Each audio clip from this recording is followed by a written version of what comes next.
How is it going, everyone? A couple of things about this stream. My graphics card is on its way out. It's trying to give up the ghost. It is working for now. I've significantly downclocked it so it can live a little longer, hopefully, until I can get a new one. I am no longer streaming with NVENC because OBS doesn't recognize this driver as being able to support that. So the quality might not be the same as the other ones. The same goes for the microphone.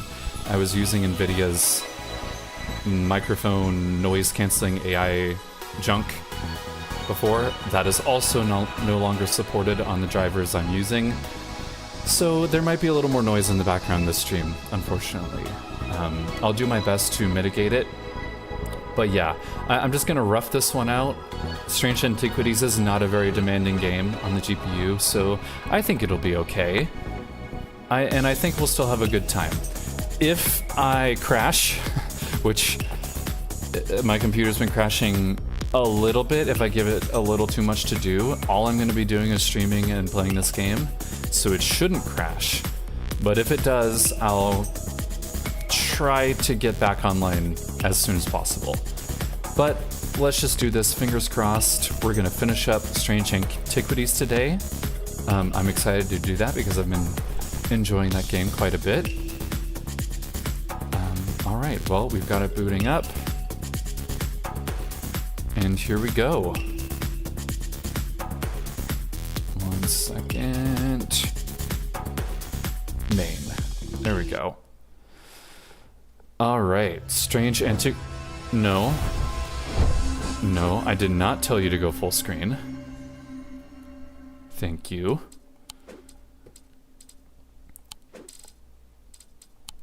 Alright, it seems to be running okay. GPU is... fine, sitting pretty. Yeah, this won't be taxed at all. Oh right, we have this card to deal with, so let's get that done real quick. I am marked by Jupiter. Well, Jupiter's the name of my cat, but I don't know if that'll be relevant. Okay, let's see, what do we know about Jupiter besides our cat? It's a planet. It also has a symbol associated with it, so let's look at the symbols. Elements, planetary metals. No, not Mercury. Jupiter. Jupiter is tin, so this little 4 shape, 2 and 4 combined. Okay, so Jupiter, 2 and 4 combined. It might not be... Oh, you know what? This has symbols on it. Yeah, here we go. The mark of Jupiter on my map leads me to a square room on the ground floor. Other than an intriguing torn note there, doesn't seem to be anything of other than an intriguing note, there doesn't seem to be anything of interest until I notice that the bookshelf is mounted on a runner and can slide to one side. I push it and it glides easily, revealing a hidden recess in the wall behind it. Ooh, a little snake amulet and perhaps the torn paper that matches up with that one. Alright, so we'll put this one there. It can fit a little bit more. Alright, let's go figure this out. The castle vaults are blocked by a diurnal seal. It can be opened by any object made from silver or gold that produces a diurnal field. Okay, the castle vault. The castle vault. Okay, so let's open this up. We need something that produces a diurnal field, which would be this one. So big circle on top, small circle in the middle, square, diamond. switch to that. Big circle on top, this circle in the middle, and then square. Okay, that's the 2 circles there. Alright, so we need to look for an object made out of silver or gold. I wonder if it has to be pure.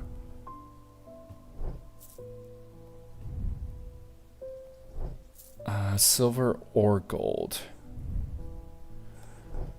Silver or gold. This has silver on it. This is gold.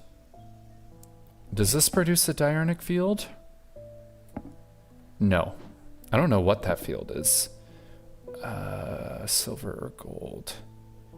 This is silver, but I don't think it's diurnic. No. Silver or gold diurnic. This is bronze and iron. What is this? Bronze, black, gemstone. This is silver and gold, right? Not the right kind of field. Okay. What is this? This is gold and silver. Not quite, but close. Close. Bronze. Bronze. All this cheap ass shit. This is gold. And it is diurnic. Okay, so we should take this with us to the castle. Problem is, I don't remember where that is. An ancestor of mine, thalamic significance in the burial chamber. That is not the right thing. This is for the castle, which was... It was, Castle.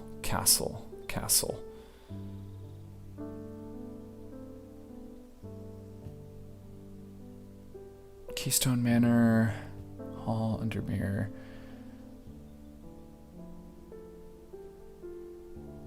No. What's the I?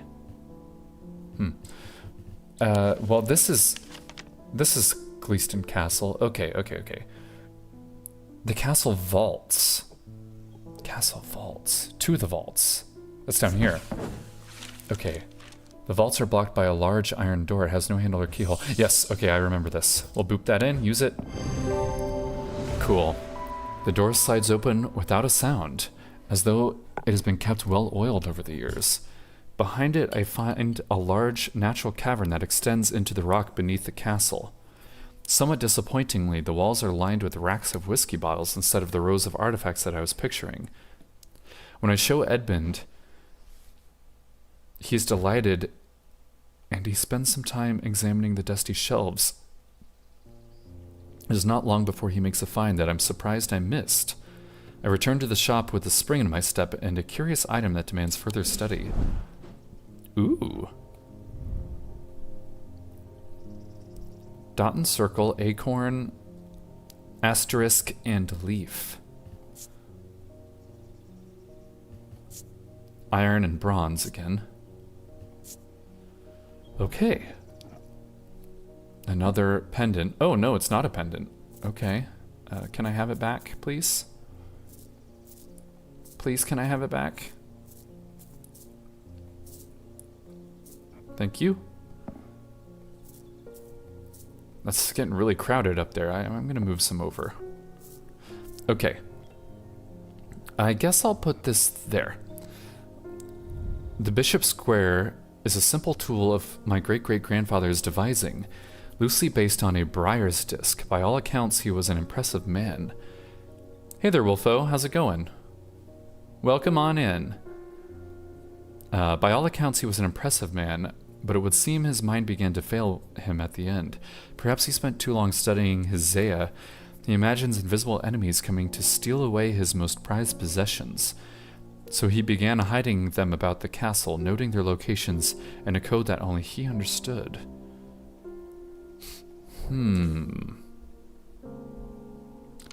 There's more things to find in the castle. And there's a code. Mars in winter, rising in summer.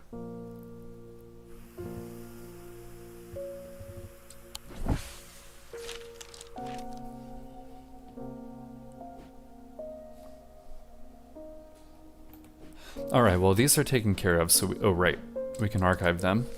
Like that. Cat goes back over here. And let's get our first customer of the day. It's James Herschel. I can't say too much, but it has fallen to me to carry a secret that people would kill for, that people have killed for. It's a lot of weight to carry around in my head, and it's getting harder to bear around certain family members. It occurred to me that I would be safer in an ecumenical. It would be safer in an ecumenical. You're back, the afros. How are you doing? I'm doing just fine. My GPU is on the fritz, so I'm taking it easy. I've downclocked it. This game is not very demanding, so it should be fine. Not sure why we're not getting the full 240, but it doesn't matter for a game like this. So we need an ecumenical, which I don't think I've identified yet. No, I haven't. A receptacle commonly featuring a memento mori that acts as an aid to recollection. I believe it's that box down there because it's got this hourglass on it. Memory cannot be stored indefinitely. Memory is long periods emits unpleasant vapors. A memento mori. Yeah, it's this box thing over here. I believe that's what this is. It's a little storage container. It's got an hourglass on it. This is almost certainly it. Yep. Okay, ecumenical. And that is a neutral item. Ecumenical. Okay, cool. Identified that. Don't have too much left. We've got a decent percentage of things identified here. Okay, new custy. Oh, I forgot to pet the cat. How dare I? Good kitty. People are getting restless. The followers of Holgar have been marching through the streets with that crazed priest at their head. Not long ago, that sort of behavior wouldn't have been tolerated in Undermere. Now there are people joining in. Not the good. In answer to your question, yes, it is possible to capture a wandering shroud. Yeah, last time in order to get through that certain part in the catacombs, we need this vessel over here, this green thing, to have a wandering shroud in it. To the north of the town, if you follow the little stream up through the woods, you'll come out on a hilltop that was clearly of some ancient significance. It is not uncommon to see wandering shrouds there. Be patient, be still, and they will come. Okay, let's do it. We need to go here. In the north of town, if you follow the little stream up through the woods, Wyatt Beck, you'll come out on a hilltop that was...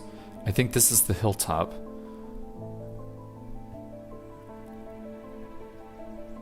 Because these are hills, right?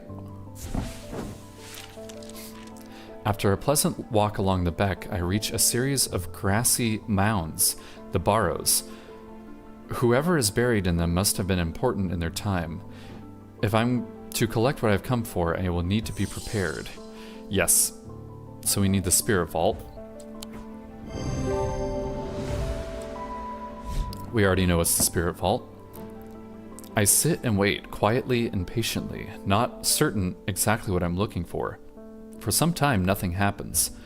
And then, long after my mind has drifted towards a warm fire and a hearty supper, I notice a movement in the corner of my eye.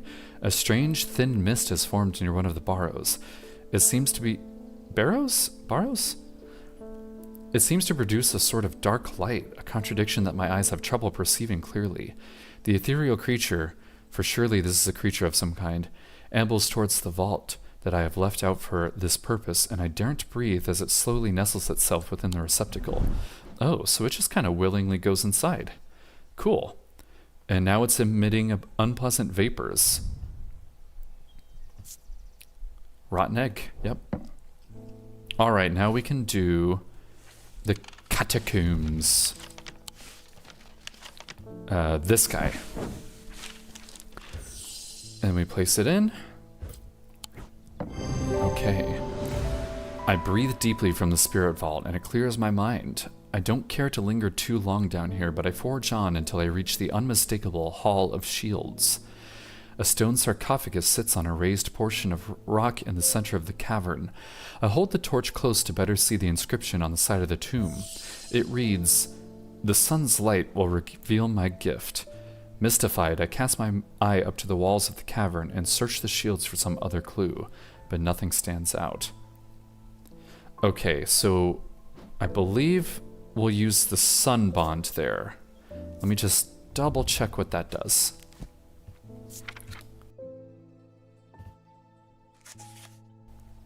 Sun bond, sun bond.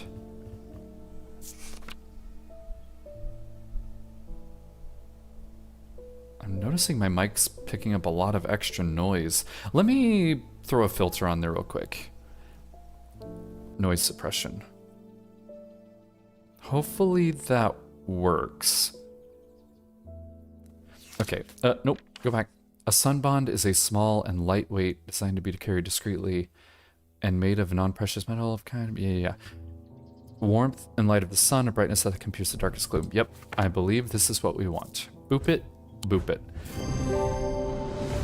The sun bond vanishes the darkness in an instant, half blinding my gloom-adjusted eyes and bringing summer's warmth to the cold cavern. Blinking and squinting, I notice that one of the shields in particular is glowing in the bright light.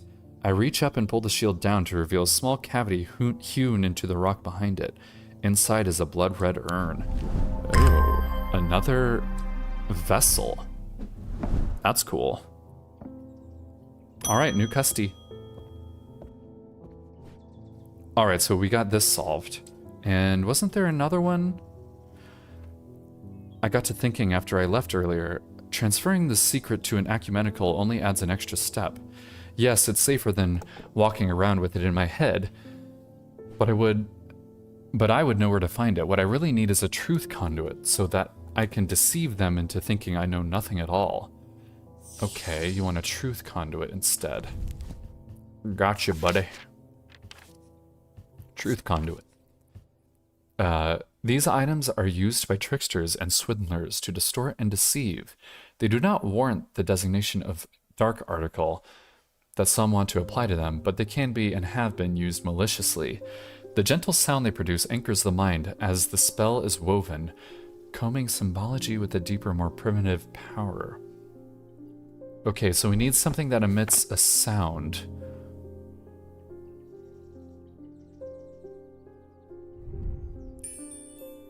This makes a soft sound, but only when it moves. But that sounds like it could be it. Let's see what that symbol means. Deception. Yeah, it's probably this. Alright, cool. So this is a truth conduit. Alright. So this is a neutral truth conduit. Uit, not ute. Alright, so that's been identified, and that's our first, like, neutral one.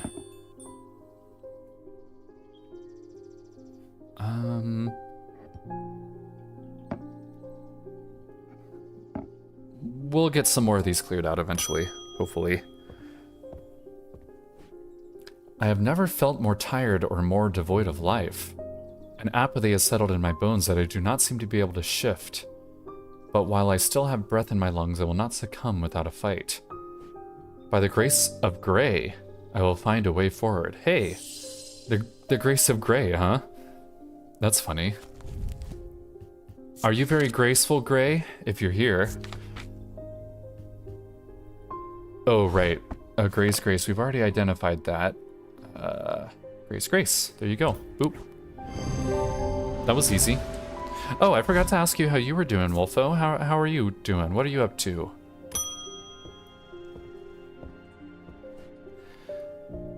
I've had a tip-off about something exciting. Have you come across the so-called nameless gods? Did you also know that the tall stones that you sometimes find in high places were once doorways of some kind? Oh, there you are, Gray. Cool. And here's the exciting part. An inscription has appeared on the stone that sits atop Weatherlam.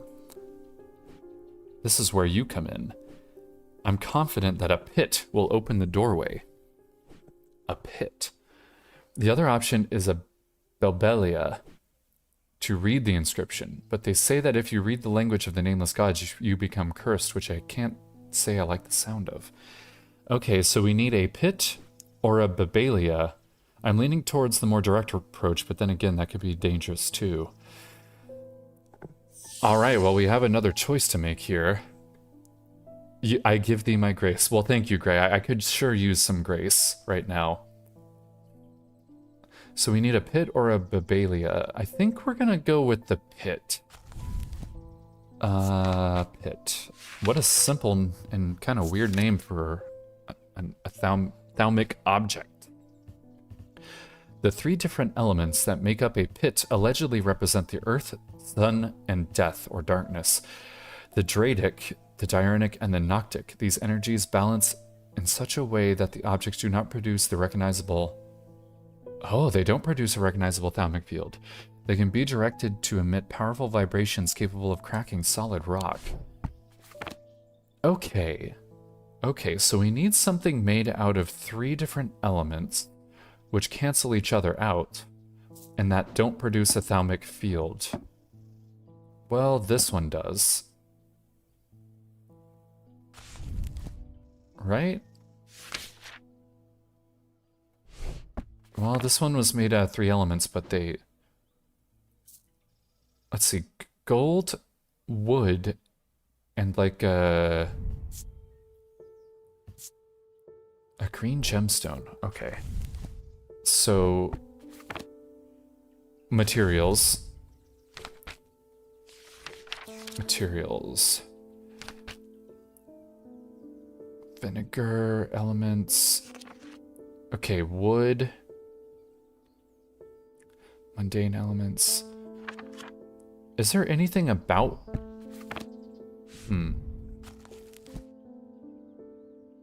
So, what's green? What's green? Green... It looks striated to me, but maybe it's not. Maybe it is jade. Earth and nature, and it's Dradic, which makes sense. So, earth. Dradic.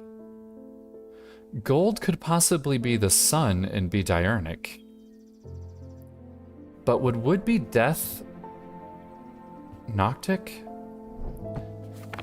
Okay, I'm gonna put this here because it might be that. Let's see if we can find something else. Maybe something with three gemstones that we have not identified yet.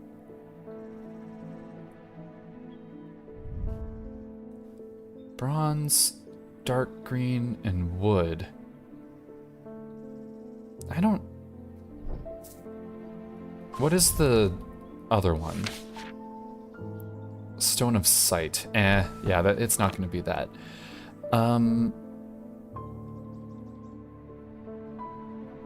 Let's see here. It's not a Vesiger. Anything over here? It's not going to be that. Oh, I like this part of the song. A brown shard of some kind. Well, we know what this is. It's not going to be something we know. Well, let's look up the Babelia too, just because I'm curious. The meaning of the unusual markings on the Babelia is not clear. They resemble a mentic field pattern, but the items themselves do not produce a mentic field. They can be used to aid with translation of foreign texts. Although they require some skill to make full use of, this ability does not transfer to spoken language.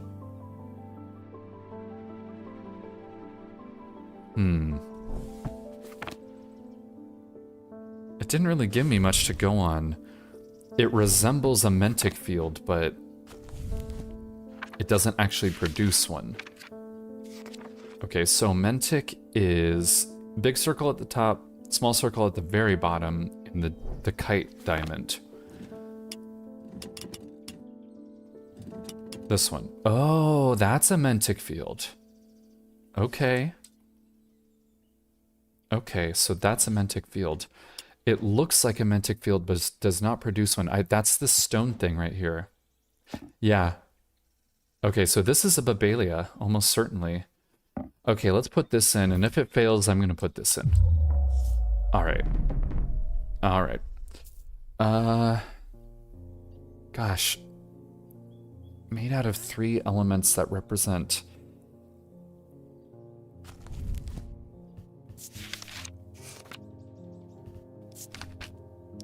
Earth, sun, and death. Earth, death. I thought for sure it would be that. We don't really have anything with gemstones that we haven't identified. Gold, possibly sun, silver, possibly death, and then... But a blue gemstone is water.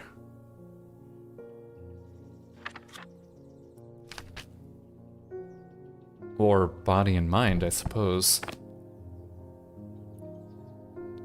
Alright, let's give the Babalia.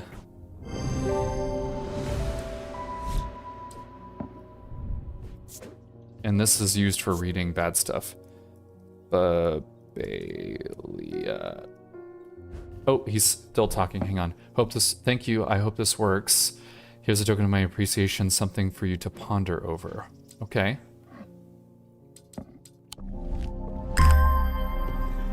Oh, interesting. It's just like a brick.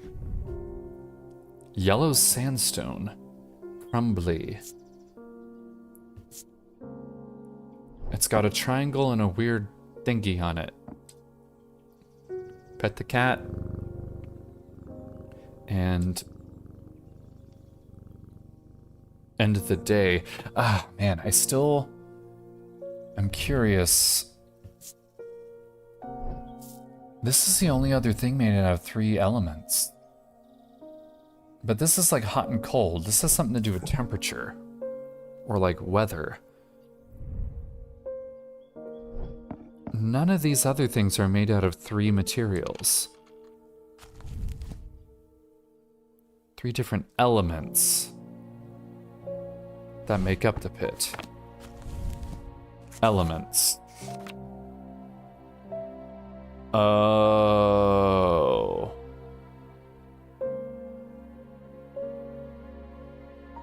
Earth, fire, light. Earth, fire, light. 2 up triangles, 1 with a dot, 1 down triangle with a line. Do I see anything that has that on it? 3 elements, but that, to me, that sounds like what it's made out of. I still don't really have anything with those. Those are seasons.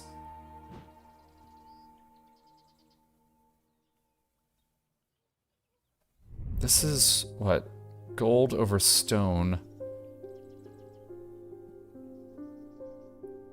And we already know what that is. I really don't know what that one could have been.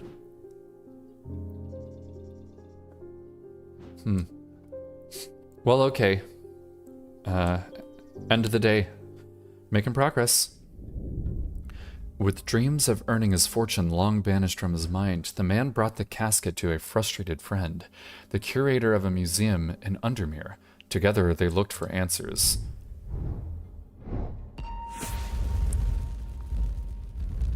Ooh, a sword.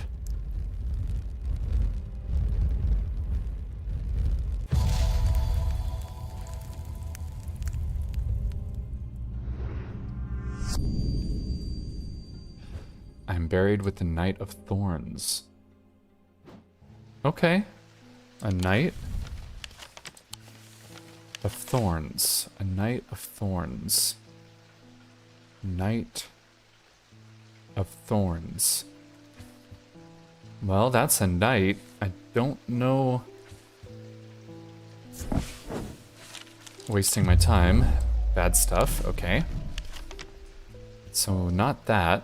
I'm buried with the Knight of Thorns. I'm buried with the Knight of Thorns. Knight of Thorns. Let's see if that's in the index here anywhere. Knight or Thorns. King... Knight of Thorns. Okay.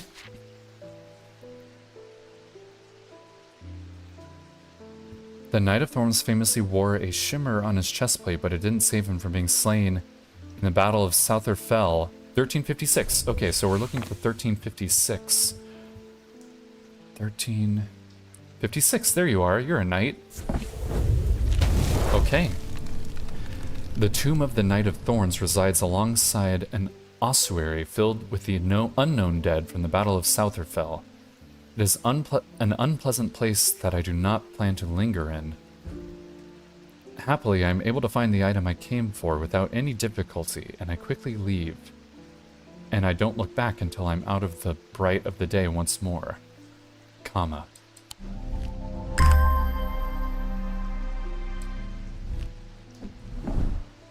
Cool. Ooh.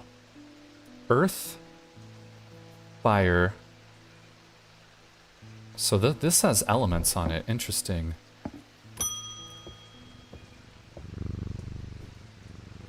I've noticed that some people claim not to fear death.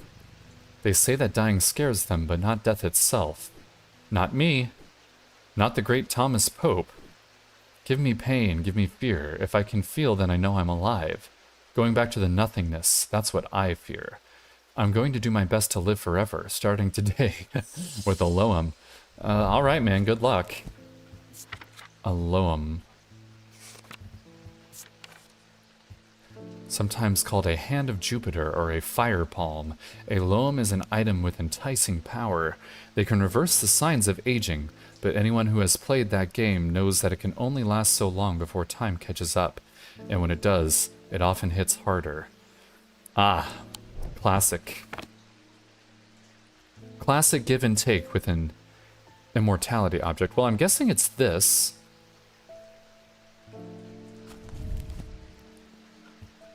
Fire palm. Is there anything about this that says fire? There's a gold band on it. Apparently the cup is partially made of gold, but this is also a hand. And it's got that swirly thing on it. Let's see if that swirly thing shows up anywhere. That looks like a witch symbol to me. Oh, hang on. Let me just... wax and soap. Okay.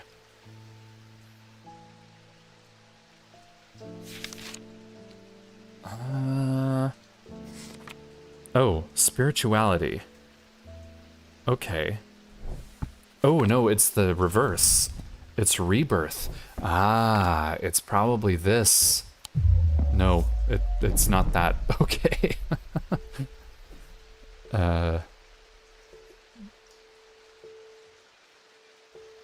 Well, this is a hand, but these are also hands. This has a turquoise gemstone in it. Turquoise just means water. This is just tin. I don't think tin has anything to do with immortality. Let's try this. I only have 2 more chances. Okay. Alright, I have to get this next one right, or I have to do the death puzzle again. Alright. Let's really read this for more clues. Okay. Hang on. Jupiter, fire. This has a triangle on it.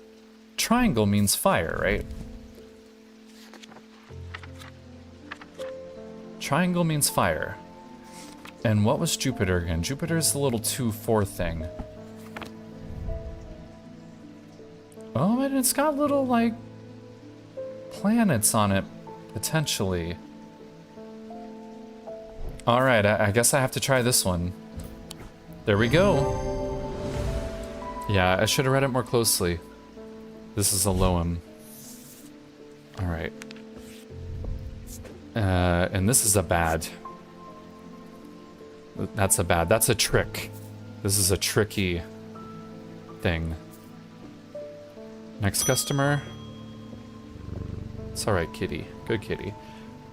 There's been an unexpected death in the family. It has hit all of us quite hard, but particularly my husband. I would like to gift him a heart chamber. Okay, I don't believe we've gotten that one either. We're really blowing through these. Ah, right. Holgar.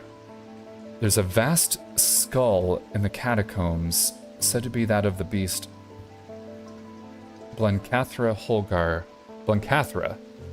Holgar's followers believed that when he slew it, he trapped its soul along with its power in an item known as the Wraith Chamber. Heart chambers are based on this mythical object, but they have morphed over time into a way to keep those dear to us close to heart after death.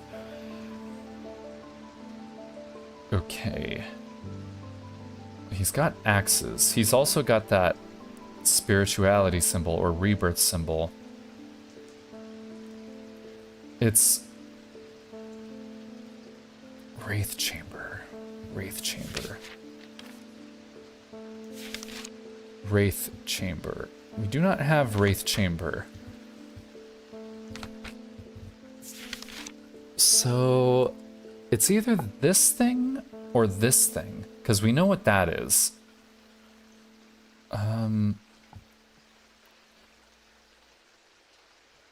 He's trapped his soul.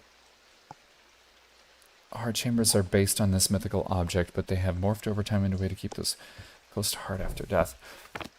I'm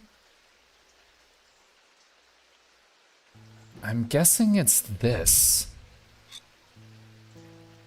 What does that symbol mean again?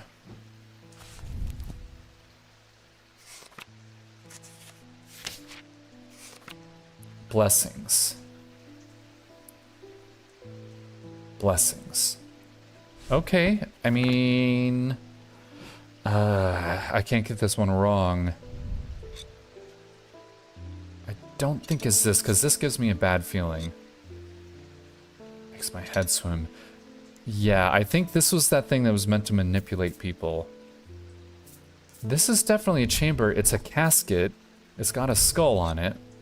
Holgar's skull, specifically. So it's gotta be this one. Yeah, okay. So this is a heart chamber.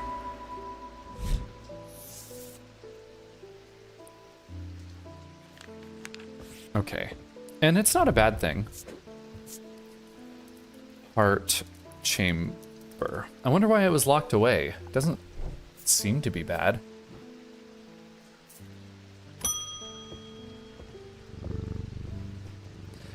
Did you ever work out what that Bishop Square thingy was? I suddenly remembered this note that I found some time ago, and it occurred to me that it might be related. I almost threw it away, but it intrigued me, so I held on to it. I haven't a clue what it means. Okay. Blessings in spring, rising in autumn.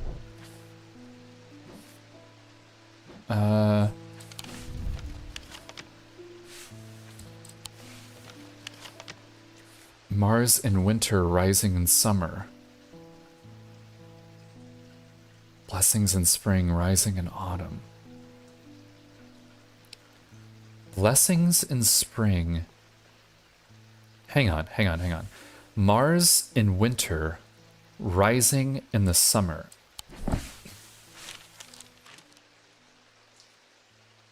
Oh, let's go back. Open this up. Blessings in winter. So asterisk and moon with drops. Oh no, that's this one. Mars in winter. Mars in winter.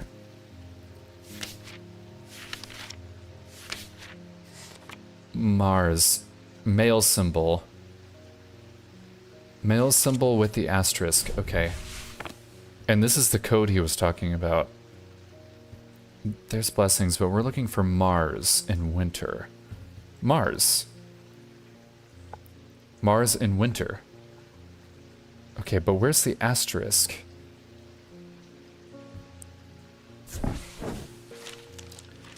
Neat hedgerows and worn pillars frame the space. Gravel crunches underfoot, the only sound in the otherwise... There's no reason to linger. Okay, well I didn't get any penalties for that. But what do I do with this information? Rising in summer. Rising in summer. Well, what's summer? Summer's the dot, circle with the dot.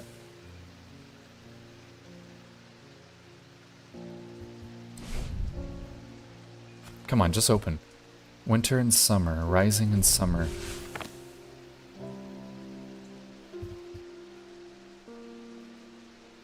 And what was the other one? Blessings in spring, rising in autumn. Spring is the leaf, blessings is the moon with the leaf. Okay.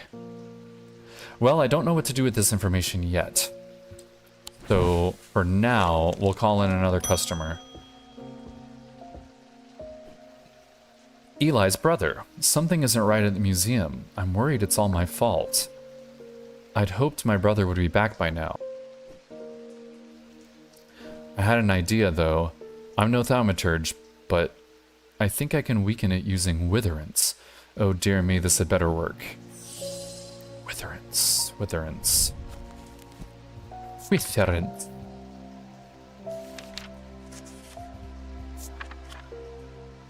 A witherance is the inverse of a fortinance, and it is sometimes put to more malicious use.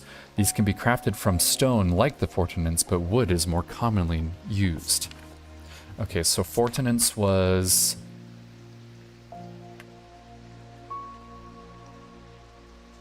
physical strength. I believe I identified this.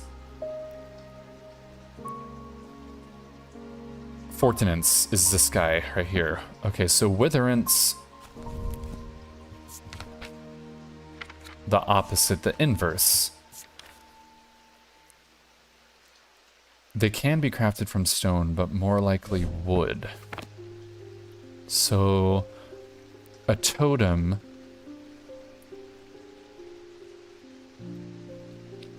that's the inverse.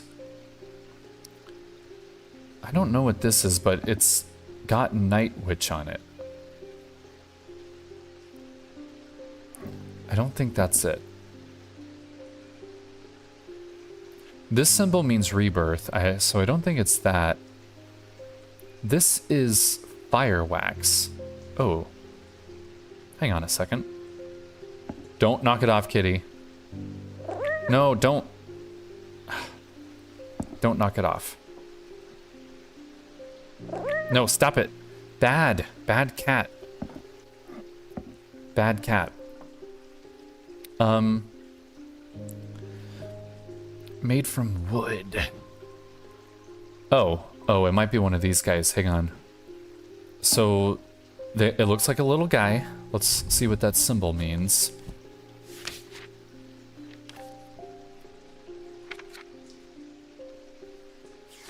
Might be a witch symbol. Nope. It's like a triangle with a line through it.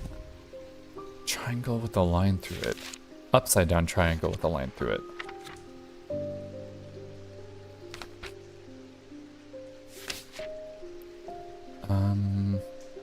Hypnosis. Oh, weakness. Ah, yeah, it's this guy. Okay, witherance. I can see why this was locked behind. So this is a bad thing, and it's witherance. Probably spelled that wrong, but I don't care.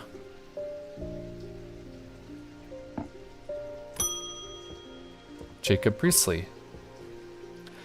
My mind is severed. Need Mether. Okay, Mether. I believe we've identified this.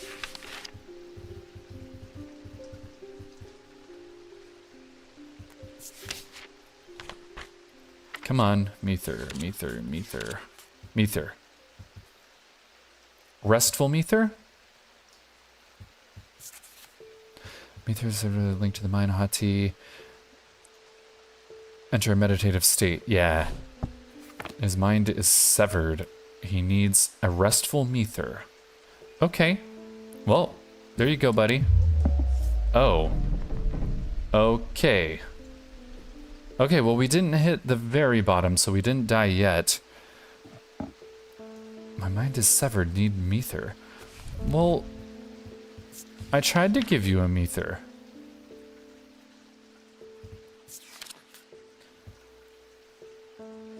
This type of mether is used to purge unwanted memories. Alter the mind. It should be used sparingly and consideringly. Methers are typically used in communal summaries, designed to be easily passed from person to person. And what was the other one? I wish you could flip through the pages faster. Solemn mether. Of the 3 types of mether, the solemn variety is considered the most powerful. It permits the drinker to forge pathways in the mind to recall, this is the one that I need. Okay, well, break this guy out. So it'll have a stronger field than the others. Decent field. That one seems pretty strong. So this is the one we want. Solemn ether. So this is a solemn ether, and it's kind of a neutral one because it can help you, but it also isn't safe. All right, only one more mether to identify. Unless there's any more, this would be the abrasive mether. But I don't know if there's any more, so we'll have to wait. Oh, Francesca's back. Dr. Robertson. I've discovered something via the thalmic needle. The woman who tried to swim across the lake was compelled to do so by some invisible force. She was looking for something, and whatever it is, it's right here in Undermere. Okay. That's not all. I decided to experiment with the Umbra. Did you now? When I was under its spell, I heard whispers. Something was calling to me, and it left me feeling terribly afraid. This must be what's keeping my patients in their trance-like state. I never used a Gaudian siren before, but it occurred to me that I might be able to use it to drown out the whispers. Okay. A Gaudian siren. Let's see here. Although these are similar in form to thalmic needles, Gaudian sirens serve a very different purpose. They create a strong compulsion, like a siren's call, that can be used to divert attention. So there's a bunch of different kinds. Well, we have a bird thing.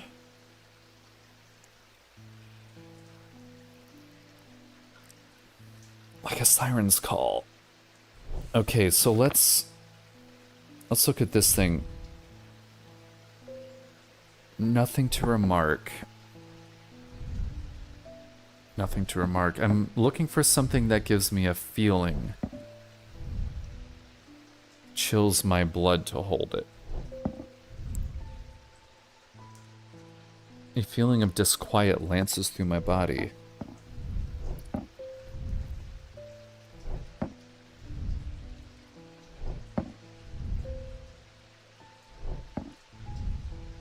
Nothing. This is the hypnotism object. I don't think it's that. Nothing. I know what those are. Okay.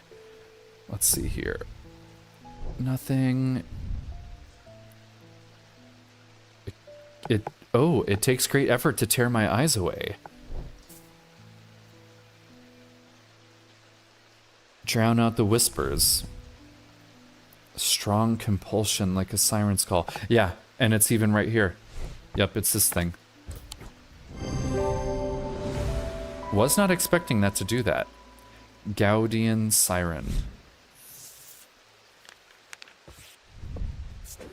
This is a neutral. Gaudian siren. Alright, cool. We got another thingy labeled. And that can go there. Green can go there. Well, it's not really green. Okay, and new day. We're getting near the end here. The curator learned that the Nalian casket is a dark article, a class reserved for the most cursed and most dangerous of objects. He locked it away deep within the museum's archives along with other such artifacts that are best kept from public eyes.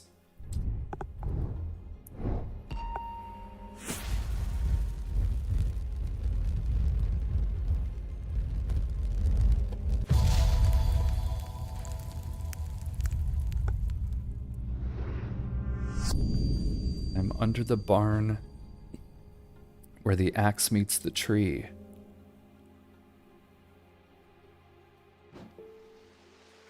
Under the barn where the axe meets the tree. Is there a barn here? Probably not. Where the axe meets the tree. So where woods have been chopped down? Where the axe meets the tree. An axe. Where have we seen an axe? Is there an axe in the catacombs? I think... I don't remember seeing an axe anywhere.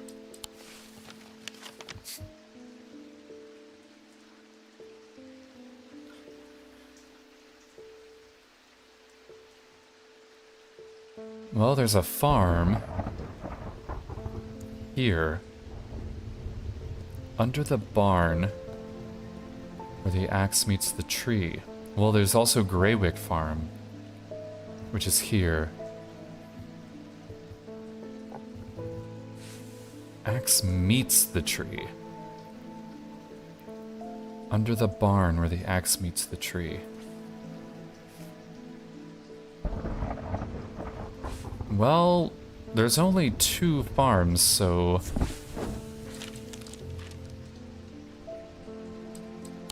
Okay, no punishment there, good. Let's try the other farm. Royston Farm is warm as welcoming as its owner, John. He greets me with a grand handshake, eager to share a story. Ask him, let him do his business. Okay, again, no punishment. Alright, well, so it wasn't at either of the farms. Oh, hang on. Is Axe the name of a street, maybe? Something to do with an axe? Stonewall, Guild Street, Heath, Morehouse, Clanbrook, Church, Holbrook, Pine. Well, okay, Pine. Woodcutter. Oh. Okay, so it's probably here. Yeah, there we go. There we go. To the side of the house sits a dilapidated barn. The stench of manure is overpowering. There's no sign of an owner, so I search carefully, not sure exactly what I'm looking for. Suddenly, I spy a flash of blue. A bottle. This is it. Pretty. Got a little eye on it and everything. Another vessel. We're getting chock full of vessels here.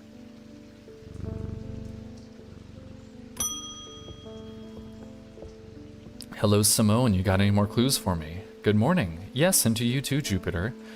I'm getting more concerned about my mother. Hearing about that poor lady who drowned frightened me. But she'll turn up. She always does. I've had another breakthrough. This time I'm certain it's a clue that leads to another hidden part of Strange Antiquities. Cool. From the individual, a stone for dark purposes. From the celestial, a stone of the earth. From the diurnal, a stone of death. Okay. Okay, so I need 3 objects. 1 with a stone for dark purposes, 1 with a stone for the earth, which I believe is jade. 1 with a stone of death. Okay, quickly. Stone of dark purposes, so bloodstone. We need a bloodstone, a jade, and I believe death is this last one here. Nope. Oh, come on. Vivianite, stone of death and decay. Okay, so this is the only thing we have with the bloodstone. So I'll put that there. And just to be sure, we need a... either a Mentic or a Wixic field.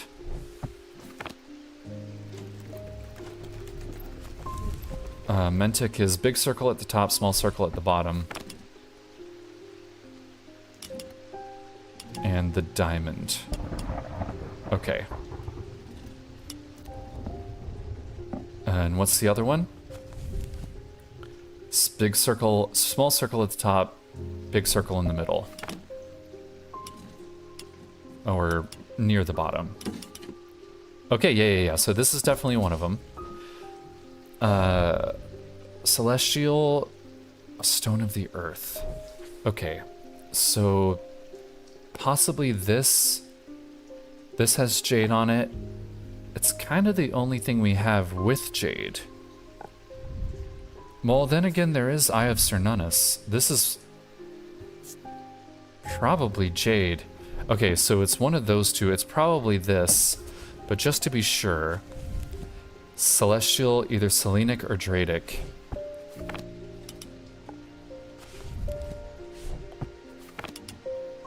Okay. Dradic. Okay, yep, that's definitely one of them. Okay, the last one is Stone of Death, Diurnal. Okay. Stone of Death. And it's diurnal. A Stone of Death is a Vivianite. It's sort of a blue-green with striations. Blue-green with striations. Blue-green with striations. It says turquoise, and turquoise is a different gem.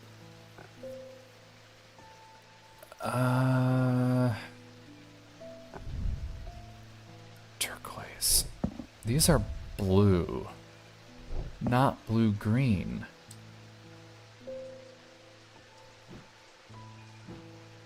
Blue-green. And it's probably one of these.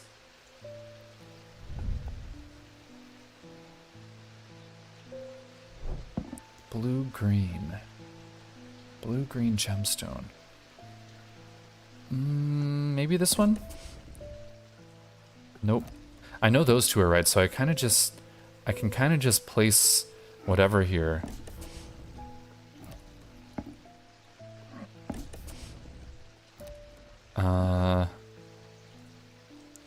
Oh, it needs to be a diurnal. Right? Yeah, diurnal. And a Stone of Death. Is there another Stone of Death?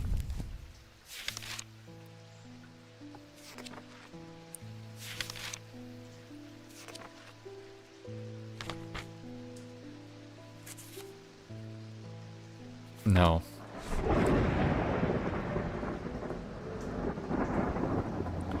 Well, oh. Perhaps this thing. No. Okay.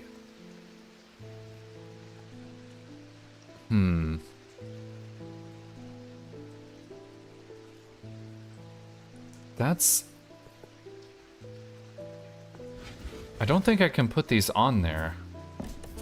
Oh, I guess I can. Okay, so it might actually be a pendant of some sort.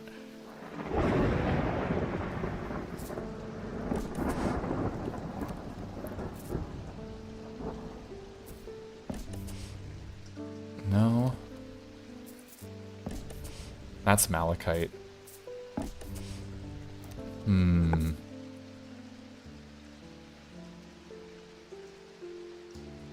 Okay, well, maybe I haven't found it yet. Alright, I'm gonna keep this here for now. What's this one?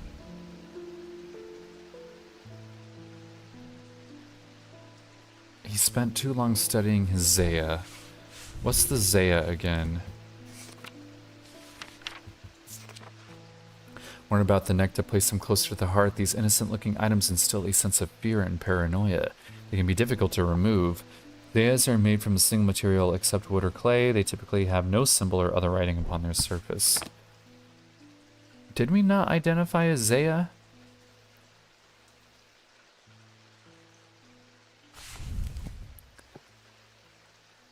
Any single material except wood or clay.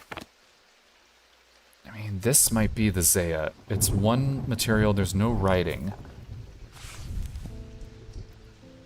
Or symbol. And it's worn around the neck. So that might have something to do with this.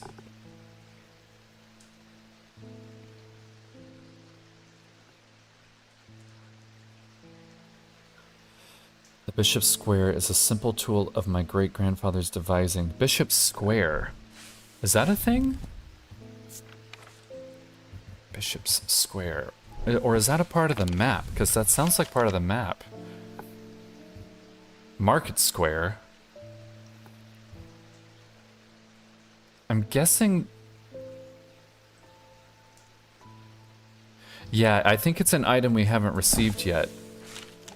Oh, wait a second. Hang on. This is here. Oh.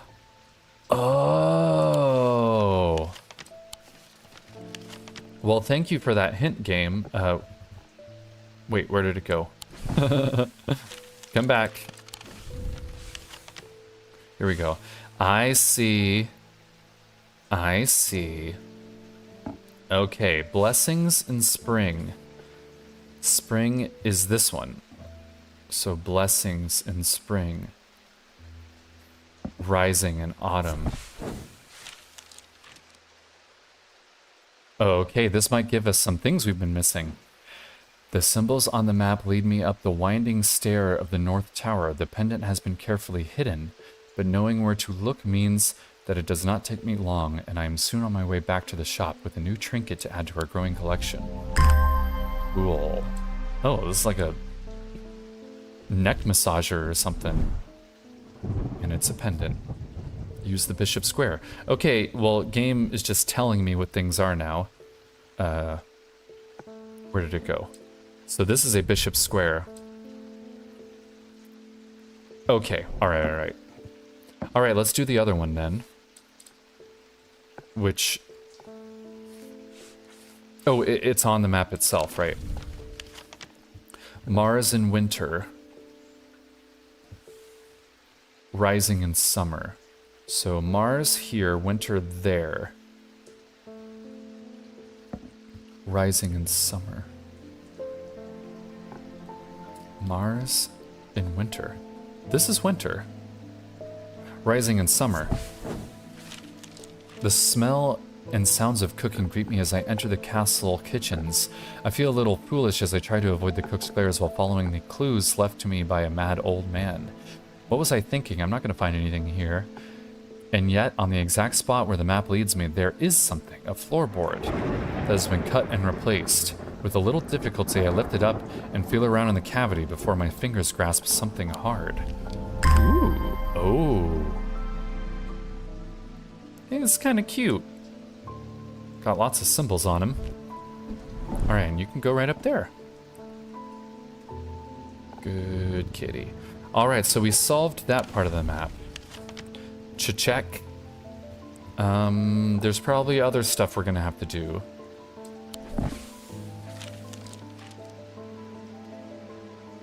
Did either of those have a stone on them? No. No, neither of these had stones. Okay.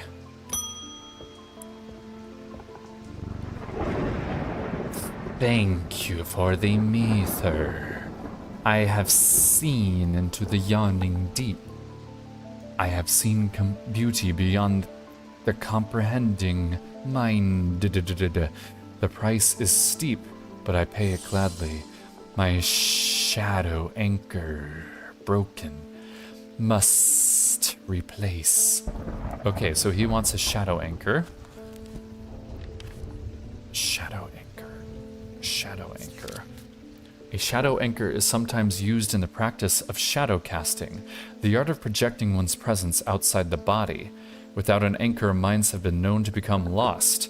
Shadow anchor designs can vary greatly. Some prefer pendants, whereas others prefer to clutch a totem in their hand. Some make use of symbology where others use gemstones.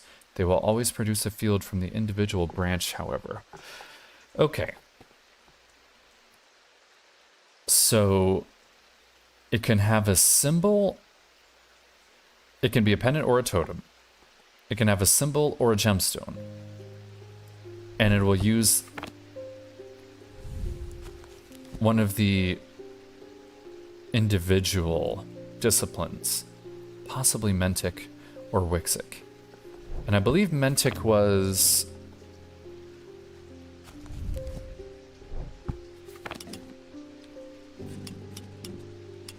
yeah, that thing. And what's the Wixic? Yeah, the squiggles. Okay. So Mentic or Wixic. And has a gemstone of the mind. Or a symbol of the mind.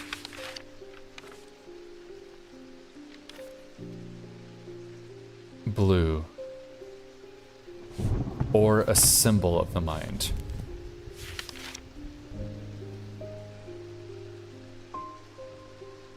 Mind.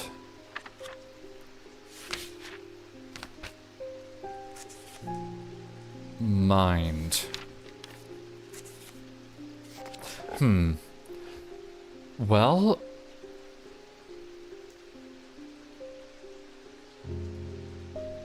protection? Mind insanity protection? We had something like that. I think we used it though. Yeah, it's this thing. A sextrum. Okay, well, I'm leaning on this. Let's see if it produces... Yep, Mentic. Alright, I think it's this. We finally figured out what that was. That's been bugging me for a while. Shadow Anchor.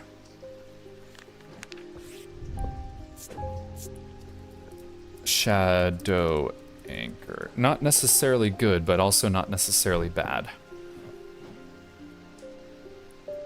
Kind of encourages people to do unsafe things.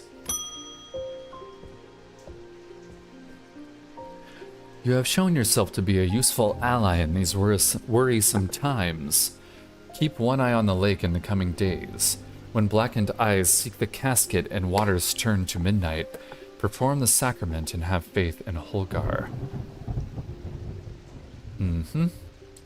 Okay. The sacrament is a baptism ceremony in which one's life is pledged to the warrior god Holgar. It is performed by a blood priest with a stone circle. In spring, a charm of green growth. In summer, a pendant of the yellow sun. In autumn, an instrument of the red night. In winter, a totem of blue fire.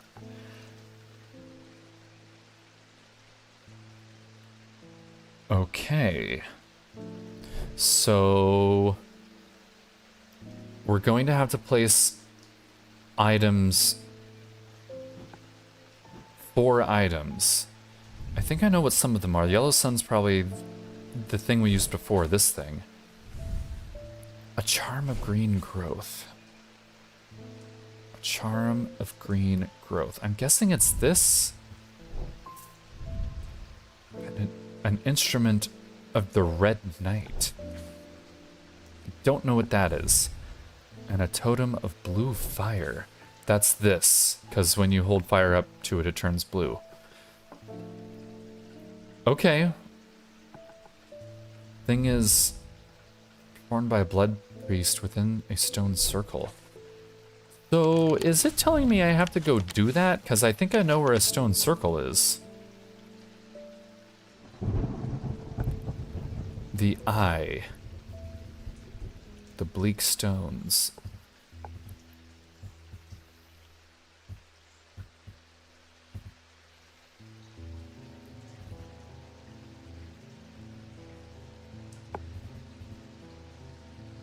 I mean, this is more of a pentagon than a stone circle. It is called the Eye, though. And the quarry is right here. Jacob's Folly, this could be a stone circle, but it's probably like a building of some sort.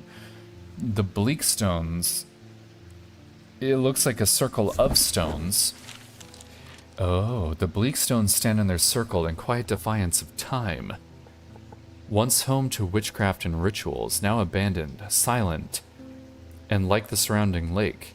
There's magic here, I can feel it, but nothing left for me to uncover. Okay.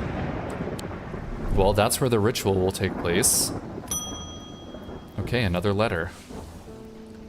I'm afraid this letter was sorted incorrectly and has ended up doing a round trip to Kendall and back. Better late than never. Hopefully. I have spent a long time looking for an object that is believed to have been lost somewhere in the catacombs. The adventurer and thaumaturge, Marwen, left a trail to her hidden stash, or so the story goes. I followed it as far as the ossuary of the damned, a chilling bone-filled alcove carved into a natural chamber in the upper levels. But it seems her markings have been worn away by time after that. I pass on this story to you in the hope that you can succeed where I failed. Okay, so we need something to read. Read the symbols.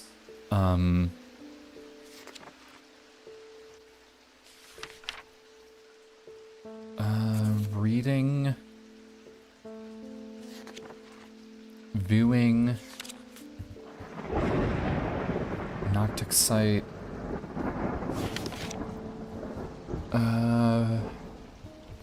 Rock. Sacrament, resurrection, resonant. Sleep, selenic. Strength, suggestibility. Wandering Shroud, Wind, Wisdom, Wolf Song, Wixic. Nothing about seeing. Someone was talking to me about sight. Someone wanted something to see stuff. Someone who wanted something. Oh, right. It was, this guy. That's right. A Babella, to read it. A Babelia. A Babelia, which I have identified. They can be used to aid with translation of foreign texts, although they require some skill to make full use of this. Well, it's not something we need to translate, though, is it? It's something we need to restore.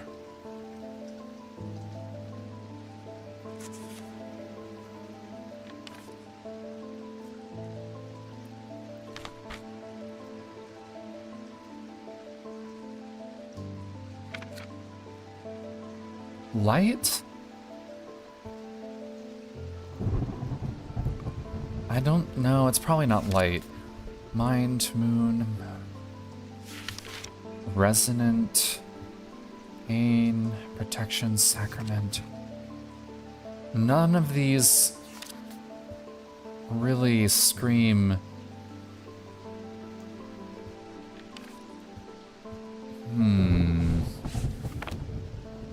Okay, well let's see if we can find the catacombs. No, not that. This. Ossuary of the Damned, the chilling bone-filled alcove carved into a natural chamber in the upper levels, but it seems that's upper levels. Ossuary. This? I'm able to follow Marwen's trail for a while, but the carved markings are faded and worn by centuries of weathering. By the time I reach the ossuary, I can no longer make them out at all. Fortunately, I've always wanted an excuse to use a Carrick's candle. Okay. So the game just tells me which one it is. Carrick's candle. These items produce an invisible light that peels back the years, allowing a glimpse into the past. Yeah, I should have looked into light. The effect is often murky and blurred, but it works passively on stationary objects. They are marked by a depiction of a candle upon their surface. A depiction of a candle. Wax and fire. Yep. It's this. Carrick's candle. Okay. And that is a helpful object. Eric's candle. Is that spelled with a K? Yeah, okay. Stalagmites retreat under the light of the candle as I hold it aloft and search the shifting rock walls for any signs of Marwyn's trail. Suddenly I see it, an M etched into the rock, as clear as if it had been carved yesterday.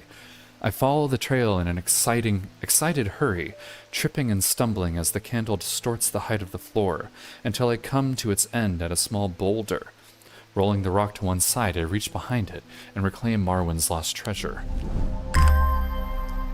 Okay, creepy tin doll.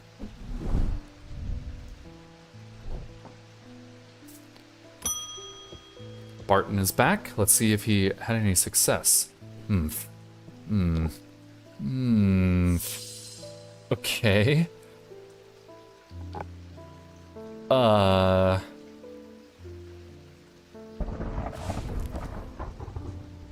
Voice? Speech or voice?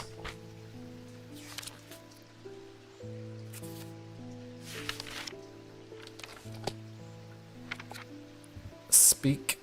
Nope. Voice? No.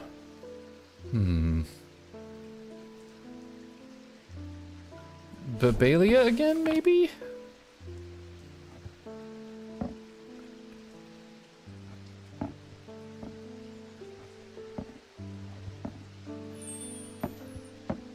Let's put all those up together. Where was Babelia? Here you are. Will this work? Nope.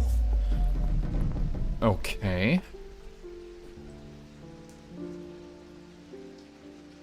Voice of Cernunnos. I don't think that's going to do what I want it to.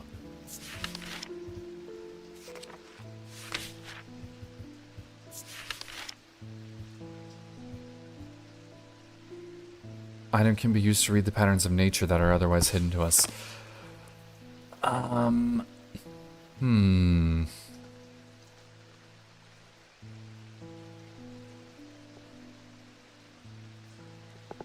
I need to... Well, okay, so it's not translate. Antidote?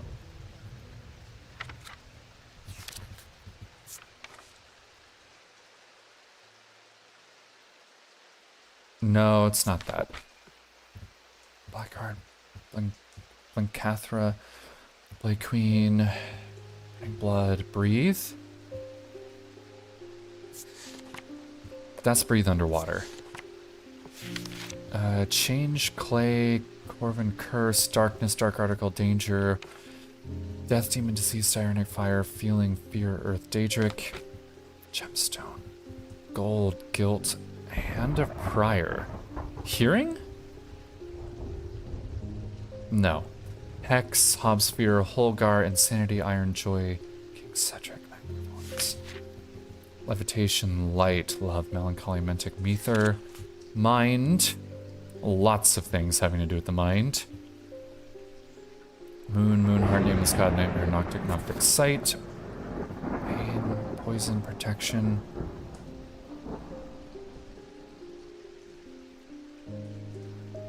Or healing, something that heals. Did I see healing? Hearing. Or restoration? Resonant, resurrection, ring. A nephroquant, that's a fun word. Sacrament. Selenic, Shadowcatcher. Stone, Storm, Strength, Suggestibility. Maybe Strength? Ordinance?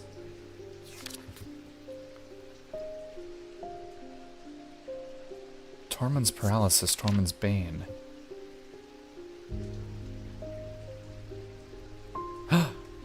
These can be rolled along the tongue to cure Tormund's Paralysis or warn about the next protect. Tormund's Paralysis, I think it's that, and this had a rolly thing on it. Where are you? Here.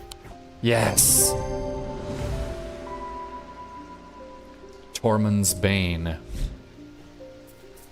Thank you. I don't even know how I managed to get down from Weatherlam. Everything went dark after reading the inscription on the tall stone, but somehow I knew if I made it to Strange Antiquities, I'd be okay. Through the darkness, I received a message from the Nameless Ones. They seek an item called Nayland Casket. If we give it to them, they promise to free those it has infected. I don't think we have a choice. At least we can be certain of one thing. If they have the casket, they will not allow it to be opened. As they desire, all they value is power, and opening the casket would release all of its contained power. The fuck? I don't think we want to do that, man. Tormund's Bane. Tormund's Bane. Tormund's Bane. And this is a good thing. This cures paralysis.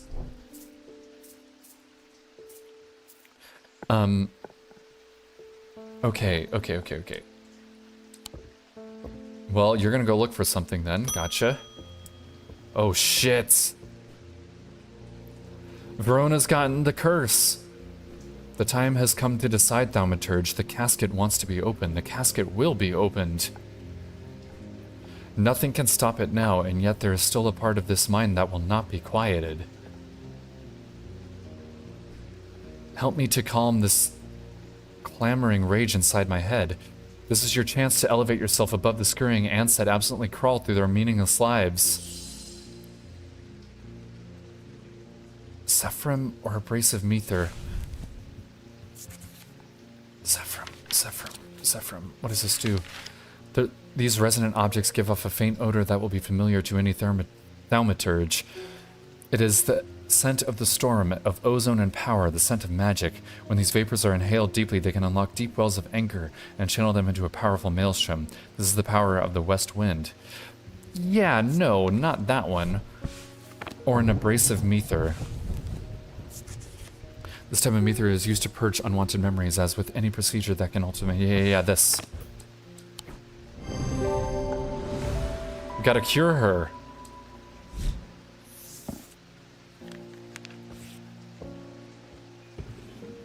Okay.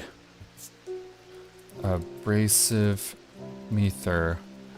I'm gonna put that as neutral. Alright, end the day. Okay, things are getting hairy. But the problem with strong, powerful, dark artifacts is that slowly, inevitably, the darkness seeps out.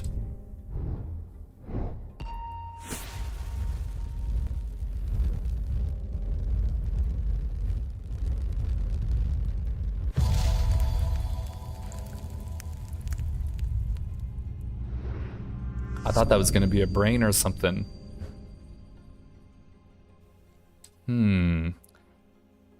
Interesting shape there. You had fried chicken? You have air fried chicken. Oh, delicious. Did you have an air fryer? That's pretty cool. I've never actually used one of those. I've heard good things about them, but we like to keep our counters space as clear as possible.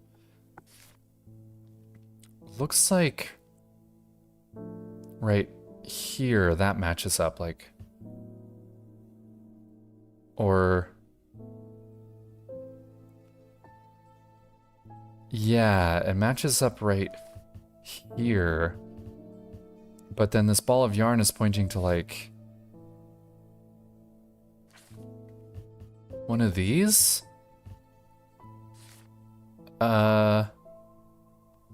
Yeah, I got one back in 2024. I love it. It's perfect for reheating things like microwave that cooks like an oven. Yeah, that's really cool. Yeah, I like what I've seen come out of air fryers, and the kind of things you can do with them. And yeah, it reheats without getting everything like squelchy and gooey, because in a microwave the moisture stays inside. All right, well, we have 4 of these to play with. I'm gonna guess this one first. Okay, nope, not that. Okay, this one? Nope. This one. Okay. That's okay. It's alright, we still got more to do. I mean, I guess it doesn't really look like that. Maybe it's... Okay, maybe it's not there at all. Maybe I'm looking... Maybe I need to look somewhere else. Because it kind of just looks like... I don't know, it looks like a coastline. It looks like a border of something.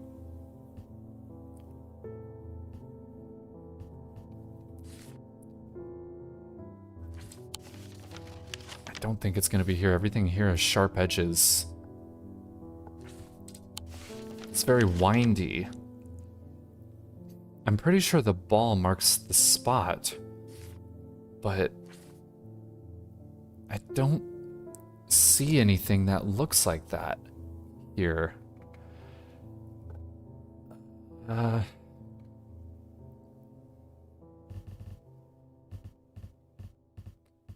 Maybe the roads? No, there's not really a road with like a sharp corner like that.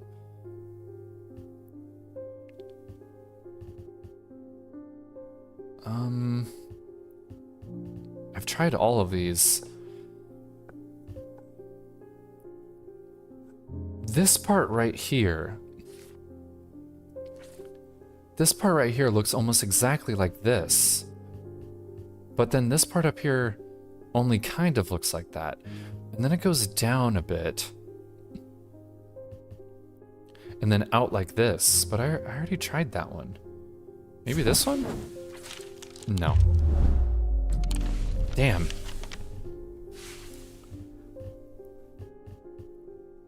I mean, have I been here?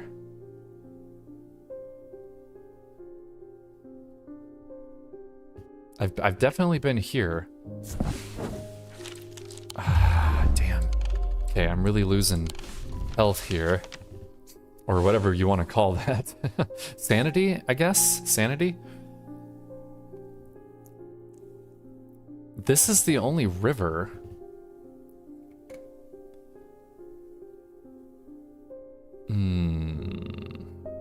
Alright. Think. Lakes. All these little outlines.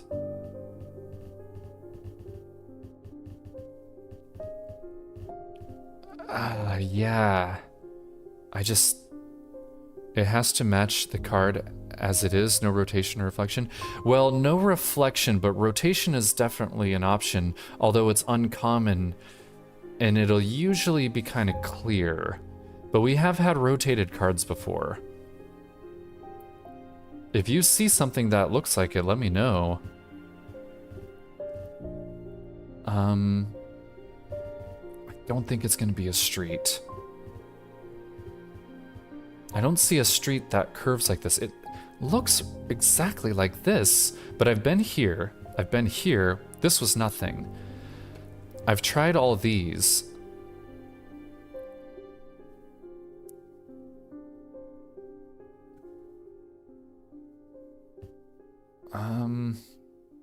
I mean, I identified this right away, because this shape is kind of... It's not exactly, like, common. So it should stand out.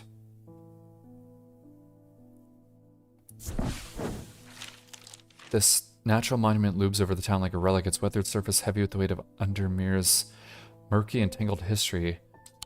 Yeah, okay, well, no punishment there. I really need to get this because it's going to be a relic, an artifact that will possibly be useful. There's only 2 days left and things are coming to a head. Check the catacombs again. Anything with an odd shape? Or a specific decoration? Oh.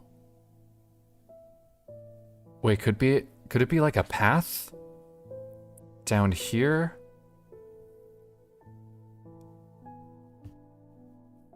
Like this? Yeah.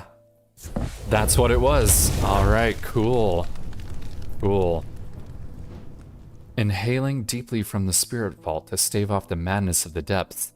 I make my way carefully down crumbling passageways past decaying crypts. Placed carelessly on top of the tomb is a collection of clay pots. Some lie in pieces, but most are whole. At first, the collection seems unremarkable, but one in particular stands out, and I take it back up to the surface to take a closer look. Interesting, another vessel. I'm gonna put the vessels over here.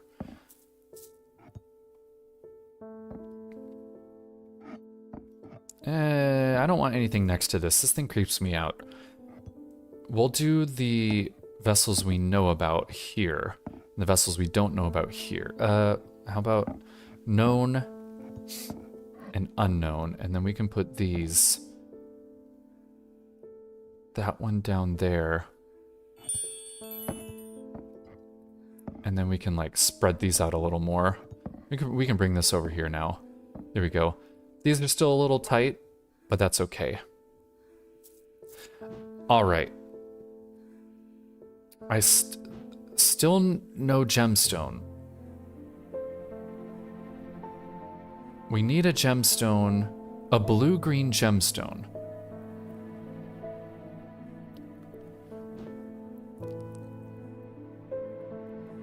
I mean, it's possible I got one of those wrong. A stone for dark purposes. That is this, clearly. And it's from individual, which I'm positive it is. Wait. Yeah, it's Wixic. It's Wixic, it's got a dark stone on it. Stone for dark purposes. This has jade. And yeah, it's got diurnal, noctic. Or maybe day, I don't remember. Ooh.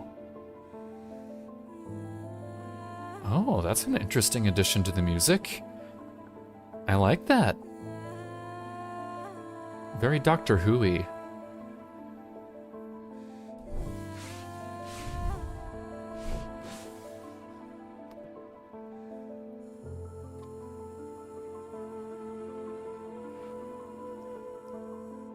We just don't have a Stone of Death. Yeah. Alright, well, clay pot over here. New customer. Marion Lancaster. Someone very dear to me has fallen ill. I would like a nephroquat. Do not be concerned, dear. I have used one before, and I know what I'm doing. Okay. A nephroquat. That is a fun word to say. Nephroquat. It's like kumquat.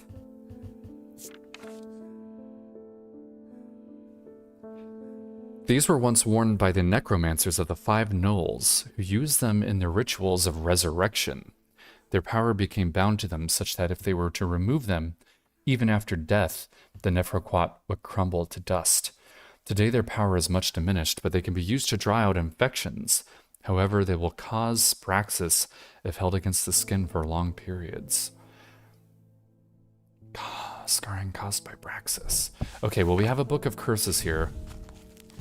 Braxis, characterized by a necrosis of the flesh, the afflicted who feel no pain, will feel no pain, but the scarring has no cure.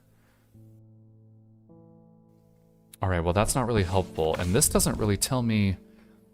Well, it's a pendant. It's worn. And it's got a symbol of resurrection on it. A symbol of resurrection. Life, possibly. Or Wicca. Rebirth. Life or rebirth that's worn around the neck. Or possibly a gemstone. Amber. Heat and life. Or...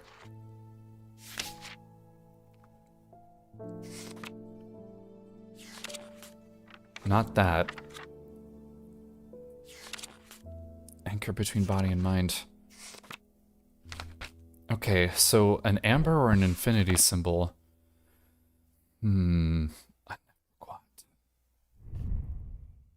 Probably not this.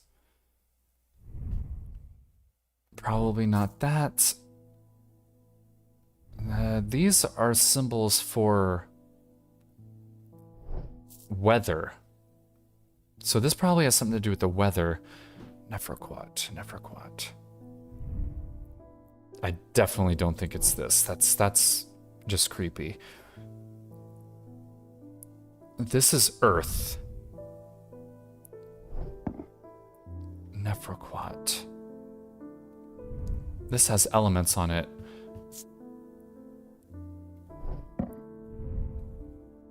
Hard and cool. Chalky black residue that coats my fingertips. Rough and gnarled. Leathery and bony, quite unpleasant to touch. This has rebirth on it. I think it might be this thing. Oh. Right. Okay. All right. So my reasoning. Worn by the necromancers. This is a necromancer's hand. They wore the ring. So it's this. Clever. Clever puzzle. Clever puzzle. Okay. So this is dangerous. Nephroquat. That's a fun word. And we've identified it. So it goes there. Franklin Underhill, please do pay us a visit. We have some items that we're confident will be of interest to you. Who are you? The Twinings, artisans of wood, iron, and clay, 2 Market Avenue, Undermere. Alright, well, I'll go visit you. The Twinings. The Twinings. The Twinings. What was the road? Market Avenue. The man who dropped off his card introduces himself as the owner of the Twinings, an unusual, sprawling series of grotto-like rooms filled with handcrafted carpentry, ironmongery, and pottery. He leads me past wooden chairs and strange iron contraptions to a room unlike the others. This one is filled with small trinkets, ointments, and jars of various sizes, containing ominous-looking liquids and organic materials. I know it might not look like much, but there are some items of value among the junk here, says the man. Take your time and let me know if you find anything interesting. 2 hours later, I've indeed unearthed something very interesting that I'm keen to take back to the shop for further investigation. Death stone. And a stone of ominous purposes. Yes!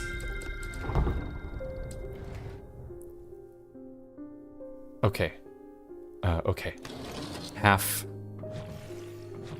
waxing, or no, waning half moon. No. Oh, shoot, I didn't mean to do that.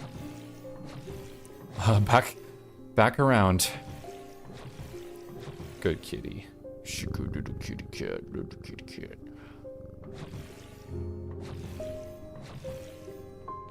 Okay, and then I hit this button. Alright, so you, and you. Boop. Ooh. A new pendant. It vibrates with energy.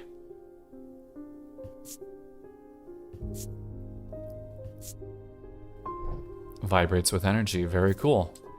Alright.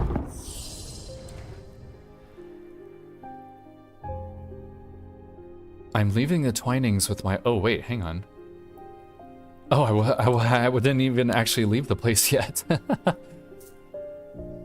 I'm leaving the Twinings with my haul when a man shouts at me from across the street. As I look around, annoyed, I notice to my horror that the man's eyes are as black as coal. He rushes towards me and I stumble backwards, fumbling with the strap of my satchel as I grab an item to stop him. I need a Wixic cord. which I apparently took with me even though I haven't identified. Despite the name, these simple-looking items do not produce a Wixic field. They belong to the diurnal branch. They cause a freezing effect in the body, earning them the nickname Medusa Stones. Fortunately, this effect is not permanent. These simple-looking items do not produce a Wixic field. They belong to the diurnal branch. Okay. So diurnal is...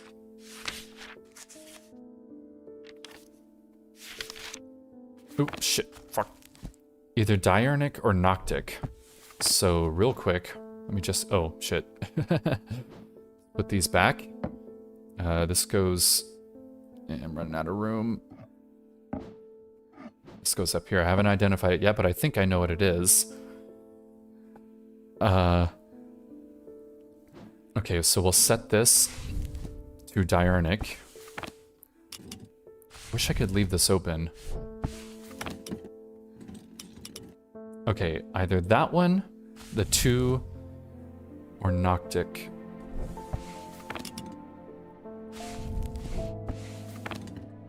The swirl. Okay, so either the 2 circles or the swirl. What else do I have to go on? Simple looking, nicknamed Medusa Stones. Simple looking, nicknamed Medusa Stones. Oh, I think this means paralysis. Yeah, but just to be sure, we'll check the symbols. Paralysis, yep. It's this. Boop it, bop it. So this is a Wixic cord.